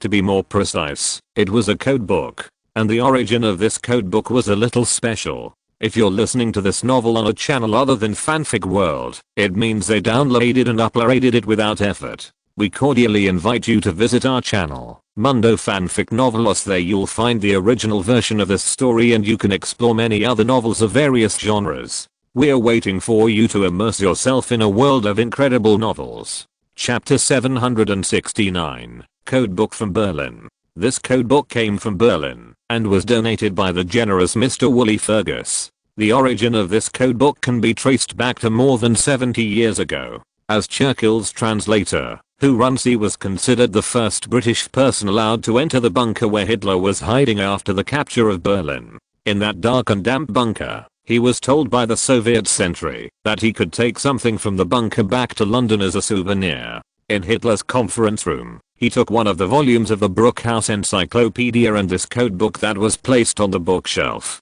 After returning home, he handed the codebook to Churchill, but the codebook was not taken seriously. The war had been won, and no matter what kind of information was recorded in it, it was no longer important to the British who had defeated the devil. After the symbolic decryption work was done, the codebook was sent to a museum in London along with other souvenirs. Later, after several twists and turns, the codebook came into the hands of a collector from Berlin, our generous Mr. Wooly Fergus. While speaking, the host looked at Wooly Fergus with a smile, and the latter also smiled and nodded, indicating that you're welcome. No one knows what is written on it. The chaotic characters are like the graffiti of madmen. If it is not the nonsense of a leader at the last moment, then he must have buried some shocking secrets. But these are no longer important. It once belonged to a demon, but now it will be used for a great cause. The starting price is $1 million, and each bid must not be less than 100,000.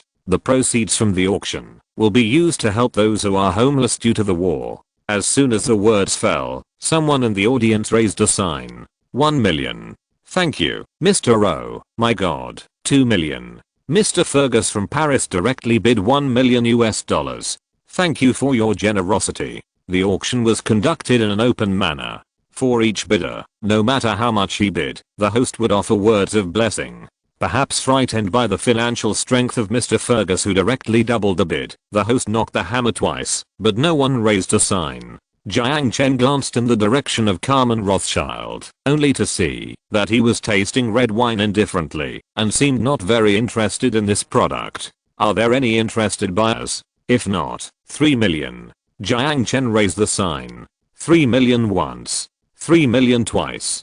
3 times. Deal. Thank you, Mr. Jiang Chen. Your generosity will be remembered by everyone. 3 million to buy a notebook, to those who don't know the truth, is just a waste of time. A collection with no artistic value will end up in a history museum at most, and won't have much room for appreciation. However, this is a charity party. No one would think so, and the eyes that looked at Jiang Chen were mostly praise and blessings. Everyone thought that he wanted to do something for the poor from the bottom of his heart, so he directly raised the price by 1 million and offered a high price of $3 million. Only 2 people didn't think so. One was Jiang Chen himself, and the other was Rothschild, who was sitting at the other end of the venue. The auction continued, but there was nothing interesting in the next auction items. Jiang Chen paid attention to Carmen's side. In addition to the pen he used, he only bid 2 things. A 15th century Western European knight's armor and a winery in Croatia. In fact, Jiang Chen was quite interested in the winery, but when he thought about it, Croatia seemed to be located in the Balkan Peninsula, and his idea faded a lot. The Balkan Peninsula seemed to be the gateway for refugees to Europe, and it was even more chaotic now. Jiang Chen felt that he would not be interested in going there for vacation after buying a winery there. Moreover, he seemed to have just bought a golf course at the foot of Mount Fuji in Japan, and the engineering team he hired was converting the golf course into a private estate that was not open to the public. After a while, he would hire a few gardeners and plant a piece of grapevines in the estate, and then he could build a winery for fun. Just when Jiang Chen was thinking about this, Mr. Rothschild had defeated his rivals in the auction with $90 million and successfully bought the estate. The auction was over, and Adam Galloway read out the funds raised by the auction to the guests present, a total of $420 million. Adhering to the principle of openness, Mr. Galloway promised people as usual that the official websites of many charities such as the International Children's Fund and the International Red Cross can monitor the whereabouts of this huge amount of money in real time, and invited people from all walks of life to supervise together. Finally, he once again thanked Jiang Chen and Rothschild and other generous entrepreneurs. Especially Jiang Chen and Rothschild. The donations of these 2 people added up to almost half of the funds raised in the whole venue.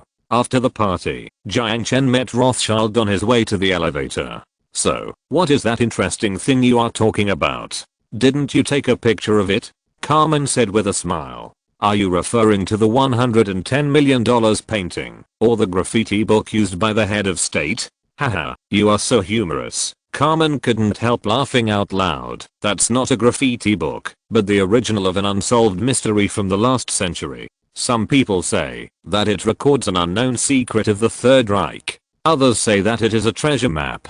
The British MI6 has never given up on deciphering the codebook, and the copy has been lying in the confidential archives. Of course, one thing the host said is right, that is, no one has been able to crack the secret recorded in this codebook so far. Do you think I can crack it? Jiang Chen joked, "You overestimate my ability. I'm afraid that, if this original falls into my hands, it will still end up gathering dust in the archives." "That's not my problem," Carmen laughed, looking at Jiang Chen and teasing. "I just said it's an interesting thing, but I didn't say you can definitely find the Nazi treasure. Items worth more than $1 million at an auction are usually escorted by special escorts to deliver the auction items to the winner's home." However, at Jiang Chen's request, he took the codebook directly from the auctioneer after paying the money. After sending Zai Xiao back to the hotel, Jiang Chen took the $3 million codebook back to his residence on the top floor of the central building. When he got home, Aisha had already prepared the bath water for him, and the water temperature was just right. With Aisha's service, Jiang Chen took a relaxing and pleasant bath. Wrapped in a bath towel, he returned to the study from the bathroom, took the briefcase containing the codebook, and sat directly at the desk. The black and grey cowhide was covered with the dust of history. There was nothing written on the cover of the codebook. Only a small swastika flag carved out in the middle of the cover could be seen. Chapter 770, just in case. Turning the page, a stale and dry smell hit him. Looking at the line of text on the title page, Jiang Chen called out the artificial intelligence Jian in his watch to translate the German text into Chinese. Sure enough, the name written on it was Adolf Hitler. As the host of the auction venue said, turning to the second page, the yellowed paper was filled with densely packed characters, and it was impossible to make sense. But think about it, the codebook that the famous Mi-6 spent a century trying to solve would probably be no different if someone else studied it. Jiang Chen sighed, and just as he was about to close the book, Jian suddenly spoke. The Norman cipher was born in 2059. It is an early disordered high information code arranged by quantum algorithms. It can only be restored through specific algorithm formulas. In theory, if there is no codebook, with the confidentiality of quantum algorithms, this information is unsolvable by contemporary decryption technology. Hearing Jian's words, Jiang Chen was stunned at first, and immediately looked at Jian next to him with joy. "Wait, you mean, you know how to crack this code?" Jane tilted her head, and told Jiang Chen that she could do it. A stream of green data flashed across the pupils of the holographic image. In about half a minute, this secret that had troubled Mi-6 for a century was translated by Jane on the holographic screen. 36,000 characters were broken into large paragraphs of text and graphics according to a special algorithm, like a series of spells, arranged in layers under Jane's command. When all the information was released, Jiang Chen was surprised to find in the lower right corner of the holographic screen that the data released by these 36,000 characters was as high as 2.7 GB. Damn, it would be a miracle if it could be deciphered. Are you sure you didn't make a mistake? Jiang Chen looked at the image on the holographic panel in disbelief and asked Jane. In the deciphering work, I used 4.7% of the computing resources of the quantum computer. Jane replied indifferently. Without the incredible computing power of quantum computers, it is almost impossible to crack the information in this codebook without knowing the translation formula. Or to put it another way, even if you know the translation formula of this codebook, it is extremely difficult to release these more than 36,000 characters into a 2.7 GB file manually. Jiang Chen couldn't understand those mathematical formulas, but he could recognize the graphics. V2 rockets, jet engines, Mi-163 Comet interceptors, BV-246 glide missiles, Ho-229 test fighters, atomic bomb design plans, and some strange things that Jiang Chen couldn't find, even if he searched for pictures. Obviously, until the last moment, Germany failed to complete the translation of this codebook. Even with the translation formula, it's unbelievable that these black technologies of the Third Reich are actually recorded in these 36,000 characters. Jiang Chen looked at the holographic screen and pondered for a long time, and finally turned into a sigh. Who would have thought that the fate of the entire empire was pinned on such a small booklet? Unfortunately, this booklet did not save the final fate of the empire. Golden Apple, Codebook. With his fingers tapping gently on the armrest of the seat, Jiang Chen recalled the issues he and Lin Ling had discussed about the colony ship. They sent signals to the Earth in this dimension through the clean particle wave, and were received by the people of the Willy Society. Linling once told him that the amount of information that the crudely made golden apple could receive was extremely limited. In this case, the significance of the existence of this codebook is easy to understand. The small water pipe of the golden apple is obviously not enough to pass the 2.7G file, so the colony ship that entered the void first transmitted the 36,000 characters to the head of state through the golden apple, and then transmitted the codebook of the translated character pairs. It is equivalent to compressing the 2.7G file into a package, and then throwing the decompression tool and the compressed package together. Although it is unknown why the people on the colony ship chose Germany as their representative of interests, it is obvious that their calculations have been empty. Even with these black technologies, the Third Reich still perished in the steel torrent of the two superpowers. These black technologies are obviously based on the background of the 1940s, and they are no longer black technologies now. Any rocket engine can completely beat the old antique V2 rocket above. Realizing this, Jiang Chen was a little disappointed. He had originally expected to find some interesting things in this notebook, such as black technologies from the void. However, those survivors who were lost in the void seemed to have considered that too advanced technology would not only not have a positive impact on the Third Reich, but would instead cause it to pour a lot of scientific research resources into meaningless projects. It's like giving Einstein a set of nuclear fusion equations, and he couldn't make a hydrogen bomb without an atomic bomb. But even if there is no black technology, at least there should be some treasures of the Third Reich. Although Jiang Chen doesn't lack this little money now, exploring treasures unknown to the world is a boy's romance. His fingers swiped across the holographic screen boredly, and lines of obsolete technologies passed by in front of him. However, just as he yawned and turned to the last picture, he was suddenly stunned. The holographic screen showed a fortress located in the glacier and snowy mountains. Those survivors in the void not only presented weapons to the head of the Third Reich, but also presented him with the castle design drawing. How to carry out the construction has been recorded in detail on this drawing, and even the construction location is clearly written on it. Jiang Chen's eyes swept across the last two lines of the image and captured three keywords. Shelter, Antarctica, just in case. Just in case. Jiang Chen frowned slightly. What are you looking at? The door of the study was pushed open, and Aisha, wearing a loose white bath towel, walked to Jiang Chen's side with coffee. She had just come out of the bath, and there were pearl-like water drops on her fair neck. Her skin was as delicate as tofu. Pushing the holographic screen aside, Jiang Chen turned the chair, took the coffee from her hand, and took a sip. The sweet bitterness spread along with the taste buds, soothing his nerves of deep thinking, and his tense brows. Putting down the coffee, Jiang Chen smiled and looked at the well-behaved Aisha, and said softly, "Thank you." Aisha smiled, leaned down her petite and graceful body, and kissed him gently on the forehead. "Go to bed early, dear." The string in his heart was hooked by this loving kiss, and Jiang Chen's heart gradually burned with a charming flame. "Well, I'll go to bed in a while."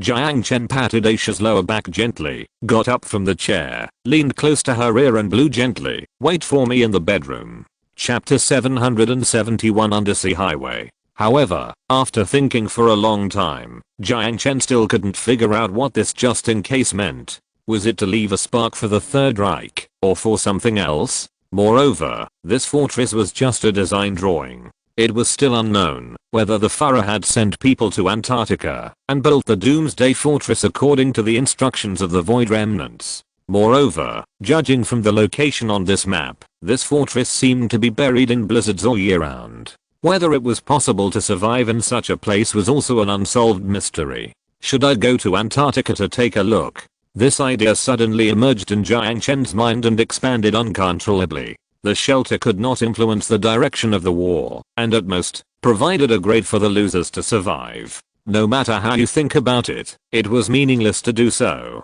However, the Void Remnants would not insert a useless message into this message for no reason. They must have their reasons for doing so. But what could it be? The next day, Jiang Chen, who had had a great time in Penglai City, returned to Koro Island with Aisha and Xiaoyu. Due to work reasons, Natasha took a flight back to Moscow the day before the charity party. So on this return flight, there were only 3 people, Jiang Chen and his friends. After returning to the island, Sun Jiao's first thing was to go home to put her luggage, and the second thing was to go to the future building. After not stepping into the office for a week, the accumulated work must be as high as a mountain. Although her assistant can help her deal with some documents, many issues involving the direction of the group's operations must be decided by her as the backbone. Jiang Chen took Aisha back to the villa, and after a short rest, he began to get busy. On the one hand, he was preparing for the trip to Antarctica. On the other hand, he was recently planning to build an undersea road tunnel to connect the 9 islands of Panu into a whole.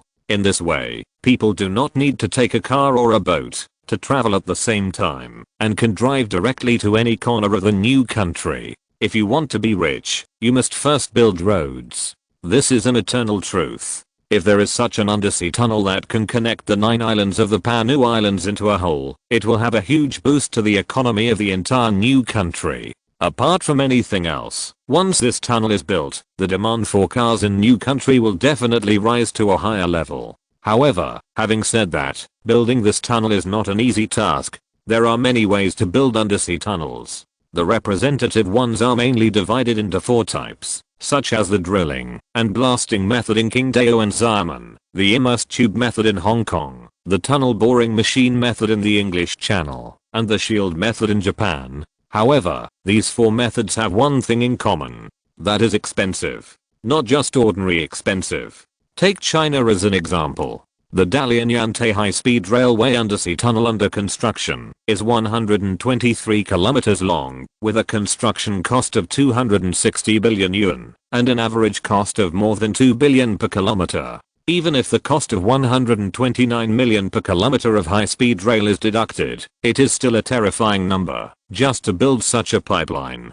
And this budget is just a conservative estimate. If all the 9 islands of Panu are to be connected, it will take more than 123 kilometers. The straight line distance between the southernmost Angkor Island and Koro Island is more than 150 kilometers, which is equivalent to the distance from Wanghai to Hangzhou. Conservatively estimated, if the submarine tunnel that can connect all the 9 islands of Panu is to be built, the underwater part of the highway must be at least 300 kilometers. If this project is contracted to a Chinese builder, the entire project will cost Jiang Chen at least $60 billion. $60 billion. My goodness, this money is enough to build 2 more Penglai cities. Even if the future group has money, it obviously can't spend it this way. Fortunately, future heavy industry has made a breakthrough in graphene technology. In the fields of semiconductor graphene and high-strength nanomaterials, it can be said that no scientific research institution in the world is a rival to the materials science laboratory of the future group. Among them, the graphene plate used in the future building is a breakthrough in lowering the cost of submarine tunnel construction. If a material tougher than steel can be used as the outer wall of the submarine tunnel, the progress of the entire project will undoubtedly be much easier. In early April, Future Heavy Industry selected a partner from hundreds of construction companies around the world through an open tender. Victoria Construction Company registered in Hong Kong. This construction company has designed and constructed 2 submarine highways for Hong Kong and has deep attainments in the construction technology of the immersed tube method. Considering that the immersed tube method is more suitable for the performance of graphene materials, Jiang Chen finally chose this company as a partner. After the successful bid, Victoria Construction Company immediately sent Wu Wei, an engineer in the submarine tunnel, to Singapore to contact Future Heavy Industry to discuss the construction plan of the submarine tunnel using graphene materials.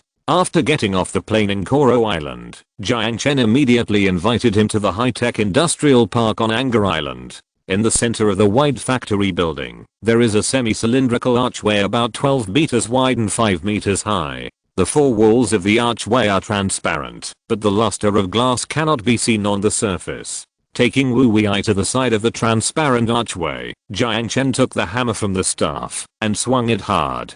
Dang, only a muffled sound was heard, and the sound continued to echo in the closed archway. Wu Wei looked in the direction where Jiang Chen dropped the hammer, and his eyes widened in shock. This is a sample. Jiang Chen smiled and threw the hammer into the hand of the staff, clapped his hands, and looked at Wu Wei. The outer wall of the tunnel made of graphene material is 10 times stronger than molybdenum nickel steel, and its longitudinal ductility is stronger than all metal materials, except for the problem of high temperature resistance, which has not yet been solved. Of course, there should not be so many chances of fire in the sea. A car accident may happen in the tunnel, and a car accident may cause a fire, even on the seabed. While stroking the outer wall of the graphene archway, Wu Wei muttered to himself, but we can apply flame retardant on the inner wall, which is easy to solve. After a pause, Wu Wei withdrew his hand, looked back at Jiang Chen, and asked seriously, how much does this graphene material cost? For this archway, it's about $700 per meter. $700 per meter. $700,000 per kilometer. This cost is much cheaper than steel. If such a large amount of money can be saved on materials, the construction cost of the entire project will undoubtedly be reduced several times. Thinking of this, Wu Wei looked at Jiang Chen with a fiery look. Victoria Construction Company must find a way to get this kind of graphene pipe. If this high-strength, low-cost building material can be obtained, Victoria will undoubtedly gain extremely strong market competitiveness in the global undersea tunnel construction market. Not to mention the quality of the project, the cost alone is enough to kill countless competitors. Victoria Construction Company must establish a long-term strategic partnership with future heavy industry. Wu Wei has secretly made up his mind. After today's trip is over, he will call his boss when he returns to the hotel and make sure to explain the pros and cons clearly. If this deal is successful, it will be a great achievement. Getting promoted and getting rich is not a dream, right? The fiery gaze made Jiang Chen shudder and involuntarily distance himself from this guy. Damn, this guy can't be that kind. I caught a cold as soon as I got home. I took my temperature yesterday and it was 38.1 degrees. I took some medicine and slept for a while. My head is dizzy. I have written 2 chapters, but I can't get through it. The promised outbreak can only be postponed for 1 day. I'm really sorry. I tried my best. TT. Chapter 772. 3 good news. The first day of negotiations ended happily. After returning to the hotel, Wu Wei immediately called his boss. The next day, Victoria Construction Company dispatched 2 engineering ships, 2 survey helicopters, and a professional construction team from the Hong Kong headquarters to circle the waters near Panu 9 Island several times to survey the seabed structure and outline the construction route. 3 days later, Victoria Construction Company came up with a macro design plan, determined the length and route of the project, and provided a reference budget quotation. Wu Wei immediately found Jiang Chen with a 5 cm thick stack of documents. This is the plan our company came up with. The tunnel starts from Jialin Island, the northernmost island of the Panu Islands, passes through Koro Island, and ends at Anger Island, connecting the remaining 6 islands through a branch road. The tunnel uses a transparent graphene shell throughout, with a total length of 319 kilometers and 12 lanes in both directions. Driving in the tunnel is just like driving on the seabed. The engineering concept map is here. I bet that the Panu Undersea Highway will definitely be remembered in the history of modern architecture. Wu Wei was excited and patted his chest to swear to Jiang Chen. The fully transparent underwater tunnel will not only serve as a transportation hub for Singapore, but also become a world-famous tourist attraction with a total length of 319 kilometers. Attracted by the lights, schools of fish will live near the submarine pipeline. Enjoying the trip to Panu while watching the beautiful scenery outside the window is definitely a rare enjoyment. Jiang Chen took the design plan from Wu Wei, flipped through it casually, and nodded with satisfaction. It seems that he has a good eye for it. This Victoria Construction Company is indeed capable of handling this project. How much is the project cost? The graphene pipes used for construction will be provided by future heavy industry and will not be included in the project cost. Our engineers have quoted a budget of $10.17 billion for this undersea tunnel, not exceeding $12 billion.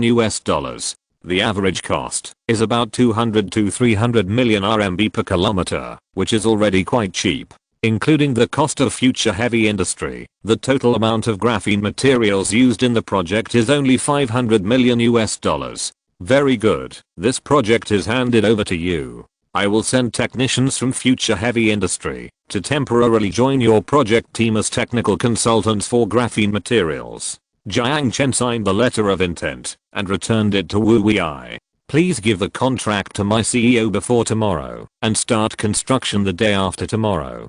Can you do it? No problem. Wu Wei said immediately. Then go quickly, Jiang Chen said with a smile. Not long after Wu Wei left, Future Group also completed the registration of a subsidiary named Panu Undersea Highway Management Company and injected $15 billion into the subsidiary. The next day, Victoria Construction Company sent a contract, and the subsidiary company signed the contract for the submarine highway project. So far, the $12 billion project has officially started, having just invested tens of billions in the space elevator, and now investing another $15 billion in the submarine highway. If it were normal, Future Group would definitely not be able to squeeze out so much liquidity. But now, Jiang Chen doesn't have so many concerns. Since its establishment, Future Bank has 22.49 million depositors, and the total deposit amount is $192.1 billion converted into US dollars according to the exchange rate. After tightening the lending rate for half a month, it is not a problem to squeeze out 15 billion from Future Bank to transfuse blood for Future Group.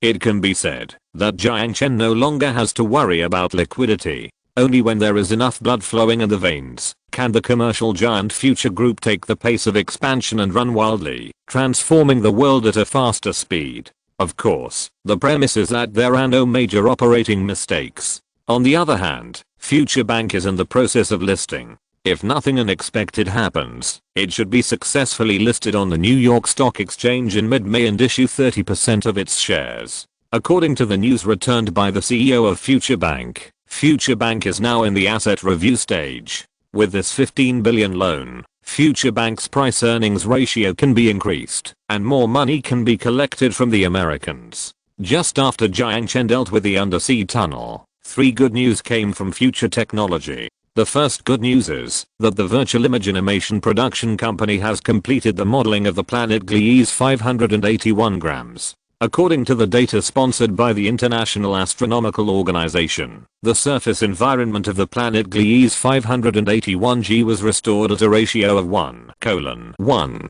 As a result, Iron Curtain of Time and Space will enter the second stage of filming. With the help of powerful virtual reality processing technology, director Nolan will give full play to his wild imagination and show the audience the collision between 2 homologous and heterogeneous civilizations. To be honest, although he has read the script, Jiang Chen is still looking forward to what kind of shocking film Nolan will bring to the audience on the screen this time. At the same time, he also sincerely wishes his friend to fulfill his dream and become the first director of a science fiction film to win the Oscar for Best Picture.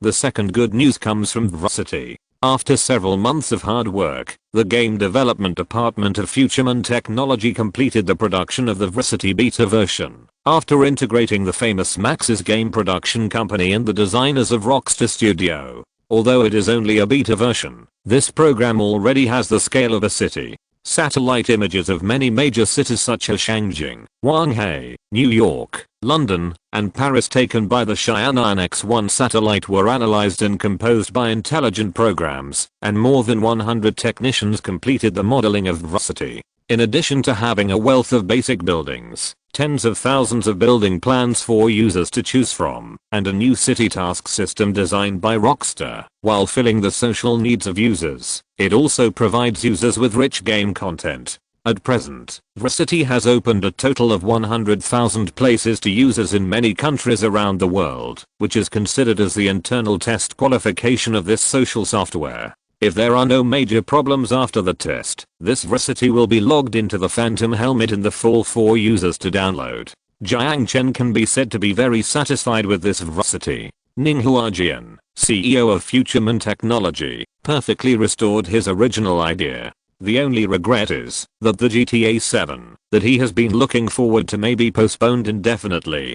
Future Group poached 17 employees of Rockstar in a rough way, causing the development of the entire GTA 7 to stagnate. When making this decision, Jiang Chen was very hesitant. Since Vice City, he has been a loyal player of the GTA series. However, now this series is ruined in his hands. It has to be said that this is a regrettable thing. But regrets are regrets, and the decision should not be made lightly. Thinking about it now, he still can't help shaking his head. If Take-Two agreed to sell Rockstar at that time, he wouldn't have to poach people. If Rockstar was poached, with the technical strength of future technology, he could completely make a GTA sequel, based on the VR platform, committing crimes in a completely restored real New York, fighting with gangs, drug dealers, driving sports cars and police cars, and experiencing the real version of speed and passion. Just thinking about it is exciting. I just don't know if the crime that is too realistic will increase the crime rate in reality.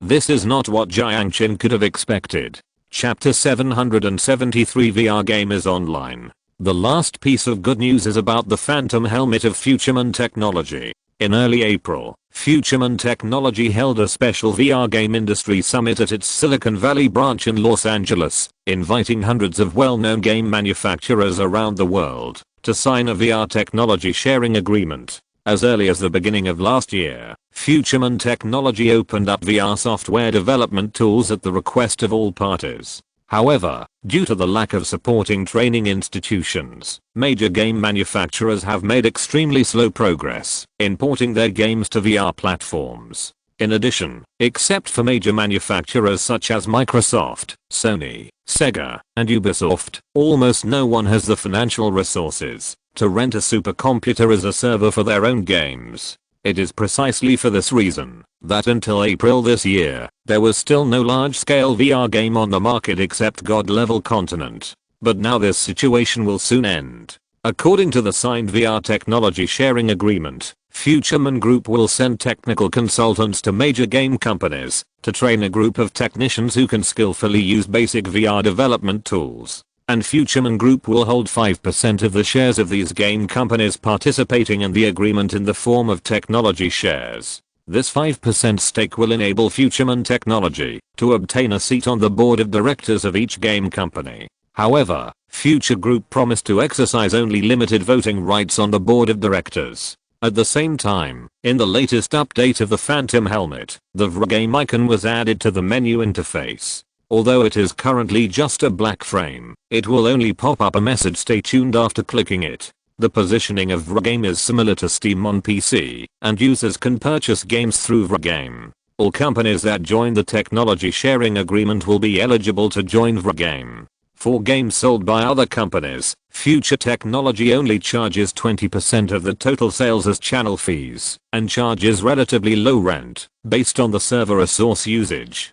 Due to technical reasons, Future Group has completely blocked the possibility of piracy in the channel, and VR games are the development direction of games in the next era. So once the VR game application was launched, it immediately attracted the attention of countless game manufacturers. Some even announced directly at their own company's shareholders meeting that they would devote all their energy to the development of VR games and completely abandon the PC field, where piracy is rampant.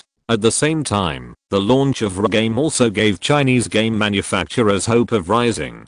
In the early 2000s, China still had a lot of outstanding standalone games, including Meteor Butterfly Sword, Ancient Swordsman, Sword, and Demon Sealing Record, etc. However, these masterpieces that once had the hope of competing with Japanese game companies all died in their own hands without exception. They were bankrupted by pirated discs before they even went abroad. The only series that barely survived to this day, the Fairy Sword series, has also started to sell feelings to make money. But now this situation can end. All VR games are run on the servers of the Future Group, and any server rental application without copyright registration will be rejected. In addition, the subject matter issues that worry game manufacturers in some countries can also be perfectly solved on VR game. The platform's built-in translation system makes language not a problem at all. Even if the game you make cannot pass the review in China, it can be sold in Singapore and conquer the global market.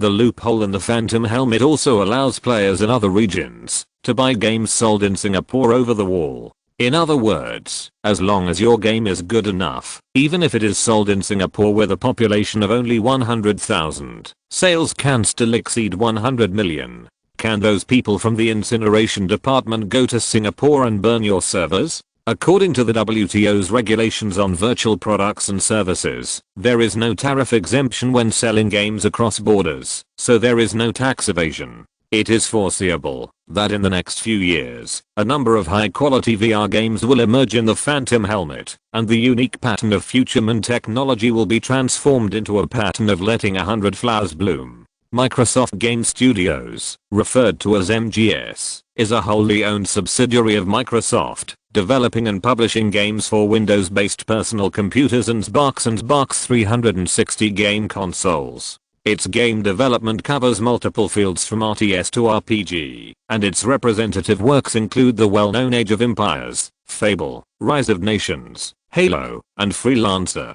It is not an exaggeration to call it the world's first rich console game company. At this industry summit, Futureman Technology of course invited MGS, and MGS CEO Aidan Nelson also gave face and flew to California in person. After attending the VR gaming industry summit in Silicon Valley, Aidan walked out of the venue with a gloomy face. Without saying a word, he immediately flew back to Redmond, Washington, USA, and went directly to Microsoft headquarters with his suitcase. After handing the suitcase to his secretary, he stood at the door of the CEO's office with his briefcase, took a deep breath, and walked in. As he expected, CEO Satya Nadella was working. When he saw Aidan coming in, Satya put the pen in his hand aside and looked up at him. "What's the situation?" Aidan spread his hands, not knowing how to answer, and just took out a document from his briefcase. "This is the VR technology sharing agreement given by Futureman Technology.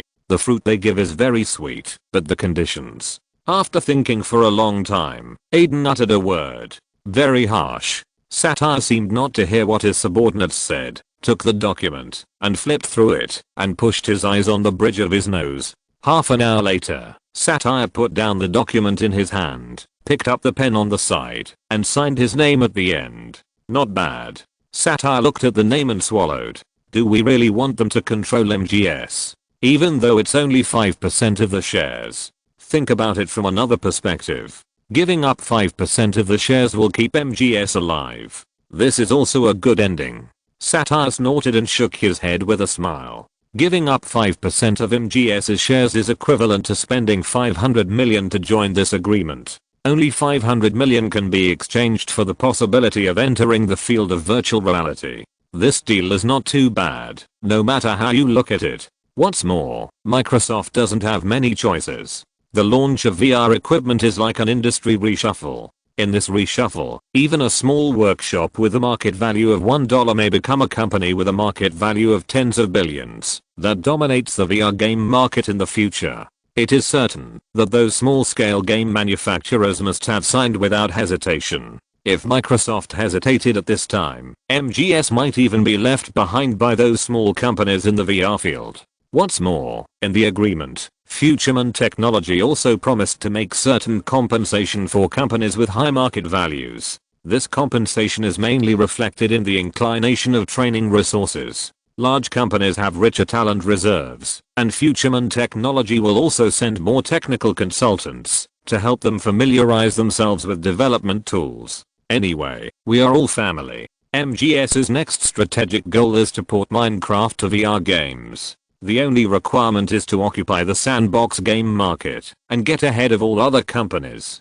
Microsoft spent $2.5 billion to buy Minecraft, which was originally intended to be used on the newly launched HoloLens. However, the sales of HoloLens have proved that they have suffered a disastrous defeat in the first battle in the VR field. Porting Minecraft to a competitor's platform is, in a sense, a disguised admission of defeat.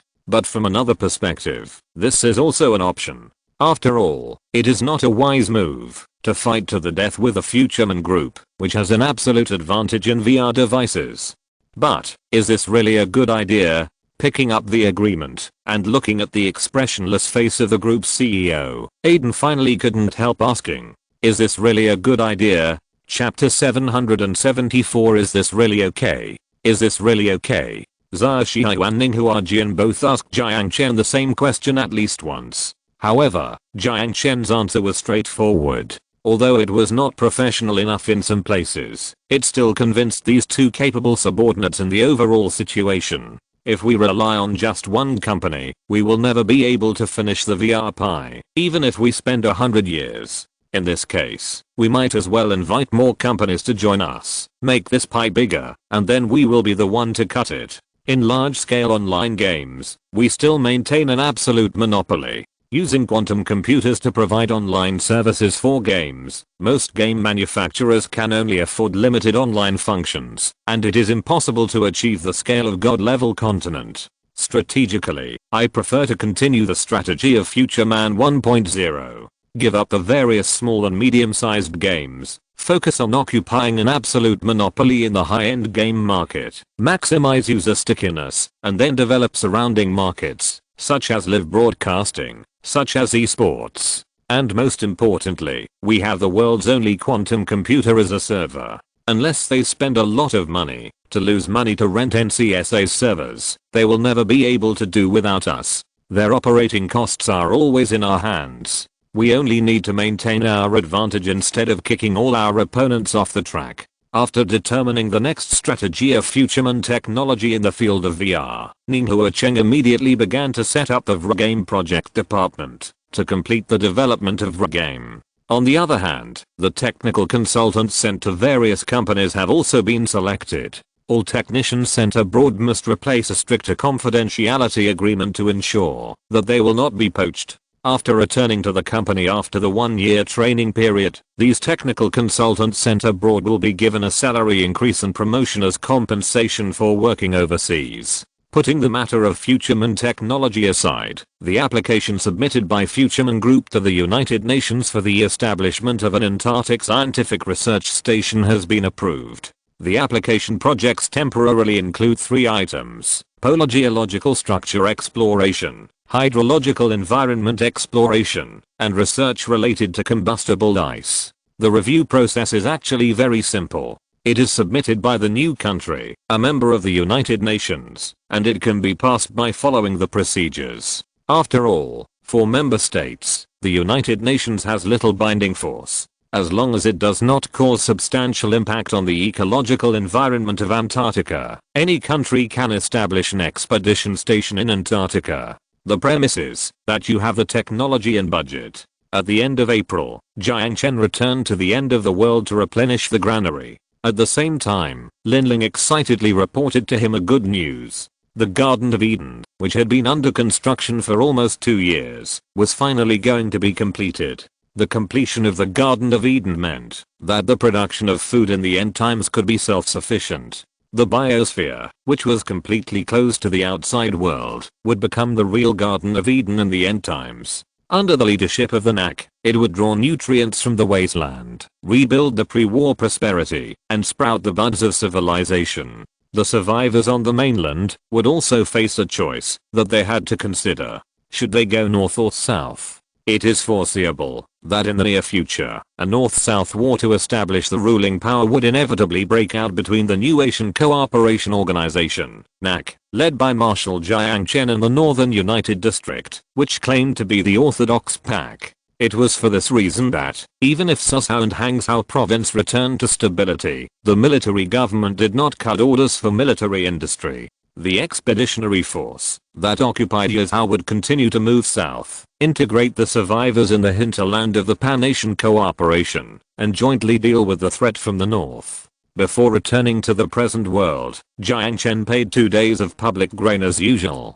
Although this is indeed a good job, after 2 days of continuous work, he always felt that his kidneys were a little overwhelmed. Especially the 2 girls, Sun Jiao and Xiao Ro, whose EP data are not inferior to his, and their physical strength in some aspects is naturally even more so. After returning to the present world, Jiang Chen finally freed up his hands and began to prepare for the trip to Antarctica. As a continent surrounded by the sea, Antarctica is 2,350 meters above sea level and is the highest continent in the world. More than 95% of the Antarctic continent is covered with ice and snow all year round. The thin air, coupled with the reflection of solar radiation by the ice and snow surface, makes it the coldest region in the world. The annual average temperature is usually between -50 and -60, and the lowest can reach -88. It is said that working here, there is a risk of tearing off the nose when wiping the nose. It is very dangerous to explore in such a place without adequate preparation.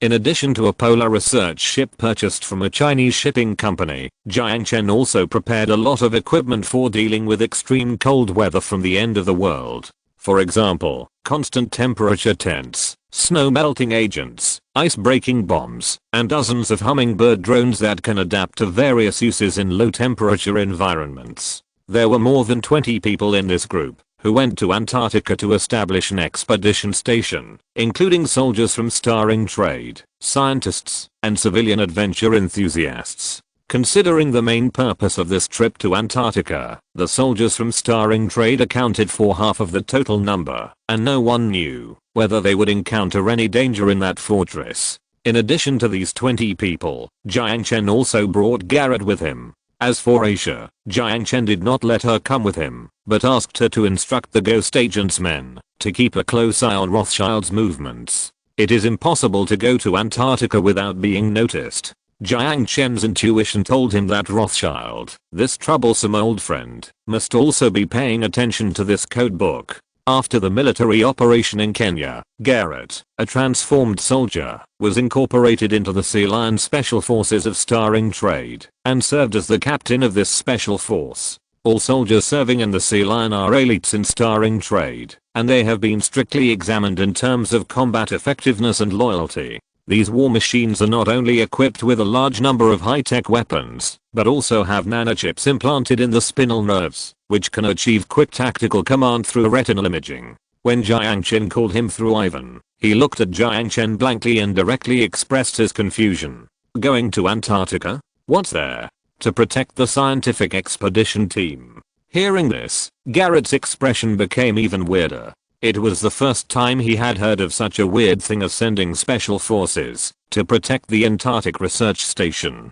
Could it be that penguins would threaten the safety of scientific researchers? It was too ridiculous. Jiang Chen obviously saw the confusion in his expression, so he smiled and continued. On the surface, it's to protect the scientific expedition team, but in fact, I need you to bring your people and accompany me to Antarctica to do some things. It's not clear whether we will encounter any danger, but we have to be prepared for the worst.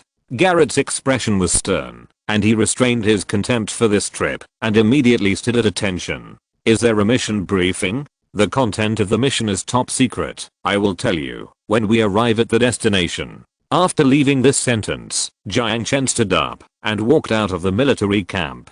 Chapter 775 Arrival at Antarctica.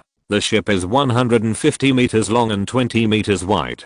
Two curled mechanical torsion arms are installed in the middle. The front is equipped with a helicopter landing pad, which carries a polar version of the Mi-8 helicopter. 3 big characters are written on the side of the ship in white paint on a red background. Pathfinder. This is not only the name of this polar research ship, but also the name of the entire Antarctic research team. There was no grand ceremony. After more than 20 members of the research team, including Jiang Chen, boarded the ship, the Pathfinder quietly left the port, crossed the equator, and headed south. It was not until all the personnel boarded the ship that the crew members were surprised to find that they were on the same ship with the famous chairman of the future group.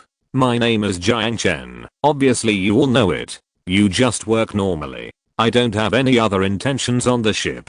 I just want to take a ride on a windy boat to Antarctica. The ship started, and the head of the research team held a simple introduction meeting. All the crew members attended. Jiang Chen did not make it special, and made a simple self-introduction at the meeting. After saying this, he turned around, and went back to his room, leaving everyone in the cabin in shock. After the meeting, the 4 girls who were doing surveying gathered together, and went to the cafeteria to get food.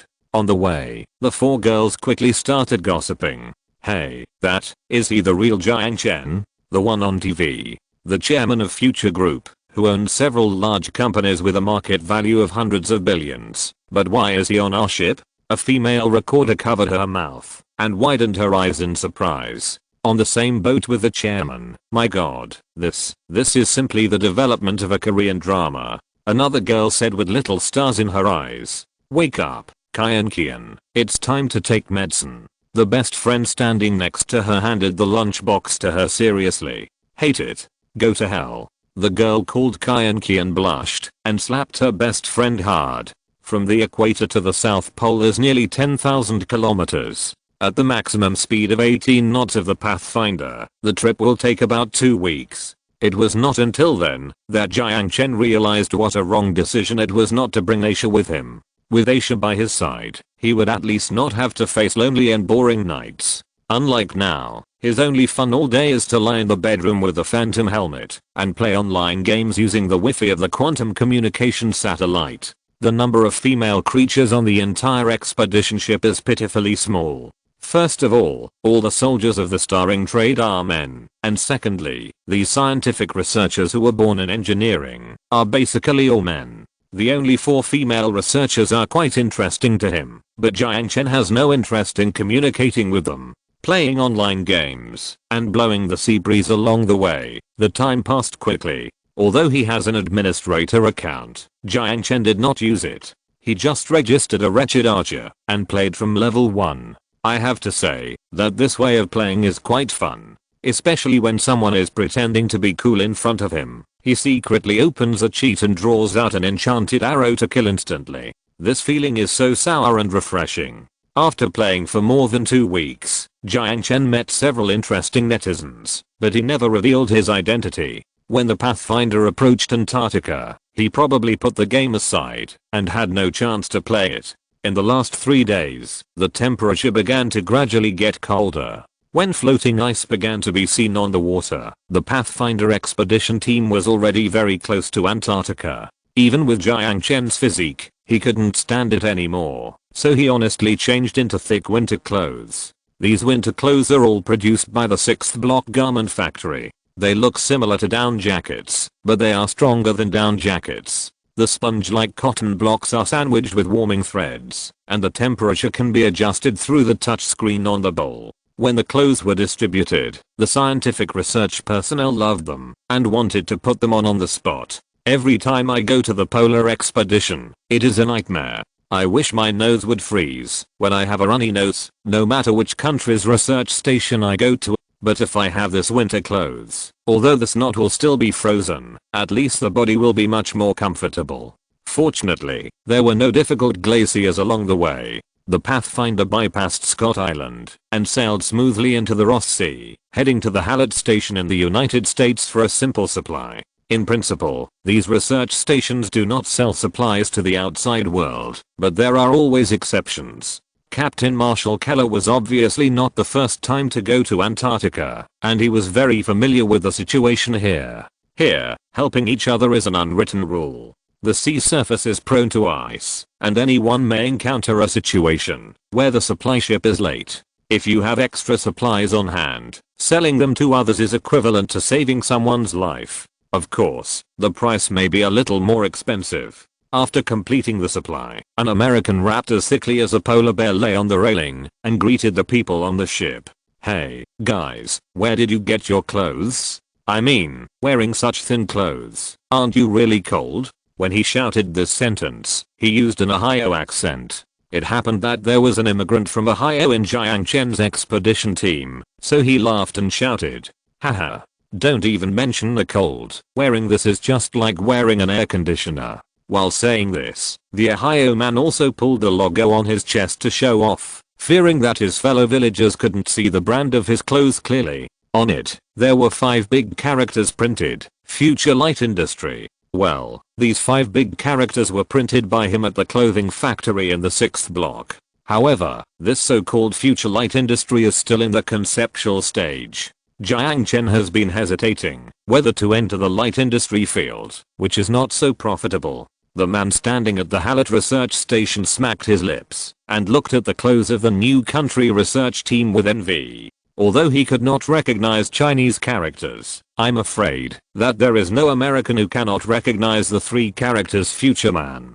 Don't recognize it? You will recognize it when you open your phone. Future Man 1.0 has a terrifying market share in smartphones, and Future Man has almost become synonymous with high technology. Envy is envy, but this thing cannot be envied.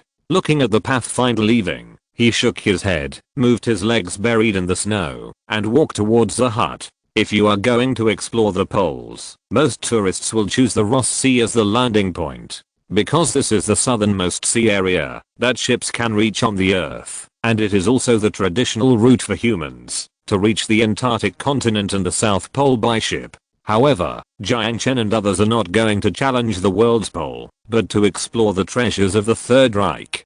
So after completing the supply, the Pathfinder drove directly out of the Ross Sea, along the George V coast, and headed towards Wilkes Land. However, what everyone didn't know was that shortly after they left the Hallett research station, a man wrapped in a thick down jacket walked to the back of the research station and took out a satellite phone. White mist spit out from his lips under the shadow. They have arrived. I took my temperature this morning. Although the temperature was high, I was in a much better condition. Thank you all for your support. Allow me to be a little proud. I, Morningstar, finally kept my promise. I will release 4 more chapters. After the cold is healed in 2 days, we will continue to release it.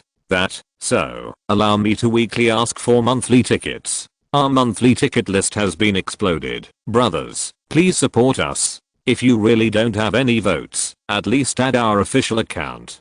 Click to add an official account, look for Morningstar Lines, and search for Morningstar to see it. The number of followers of this thing is really important to the author. Students with WeChat are also expected to support it. It only takes a few clicks, and it's free. Thank you very much. End of this chapter. Thank you very much for reaching the end. Don't forget to like. Looking for more exclusive content and immediate access? Subscribe to our Patreon. Remember, every like, subscription, or donation encourages us to continue. Thanks to everyone. See you in the next video.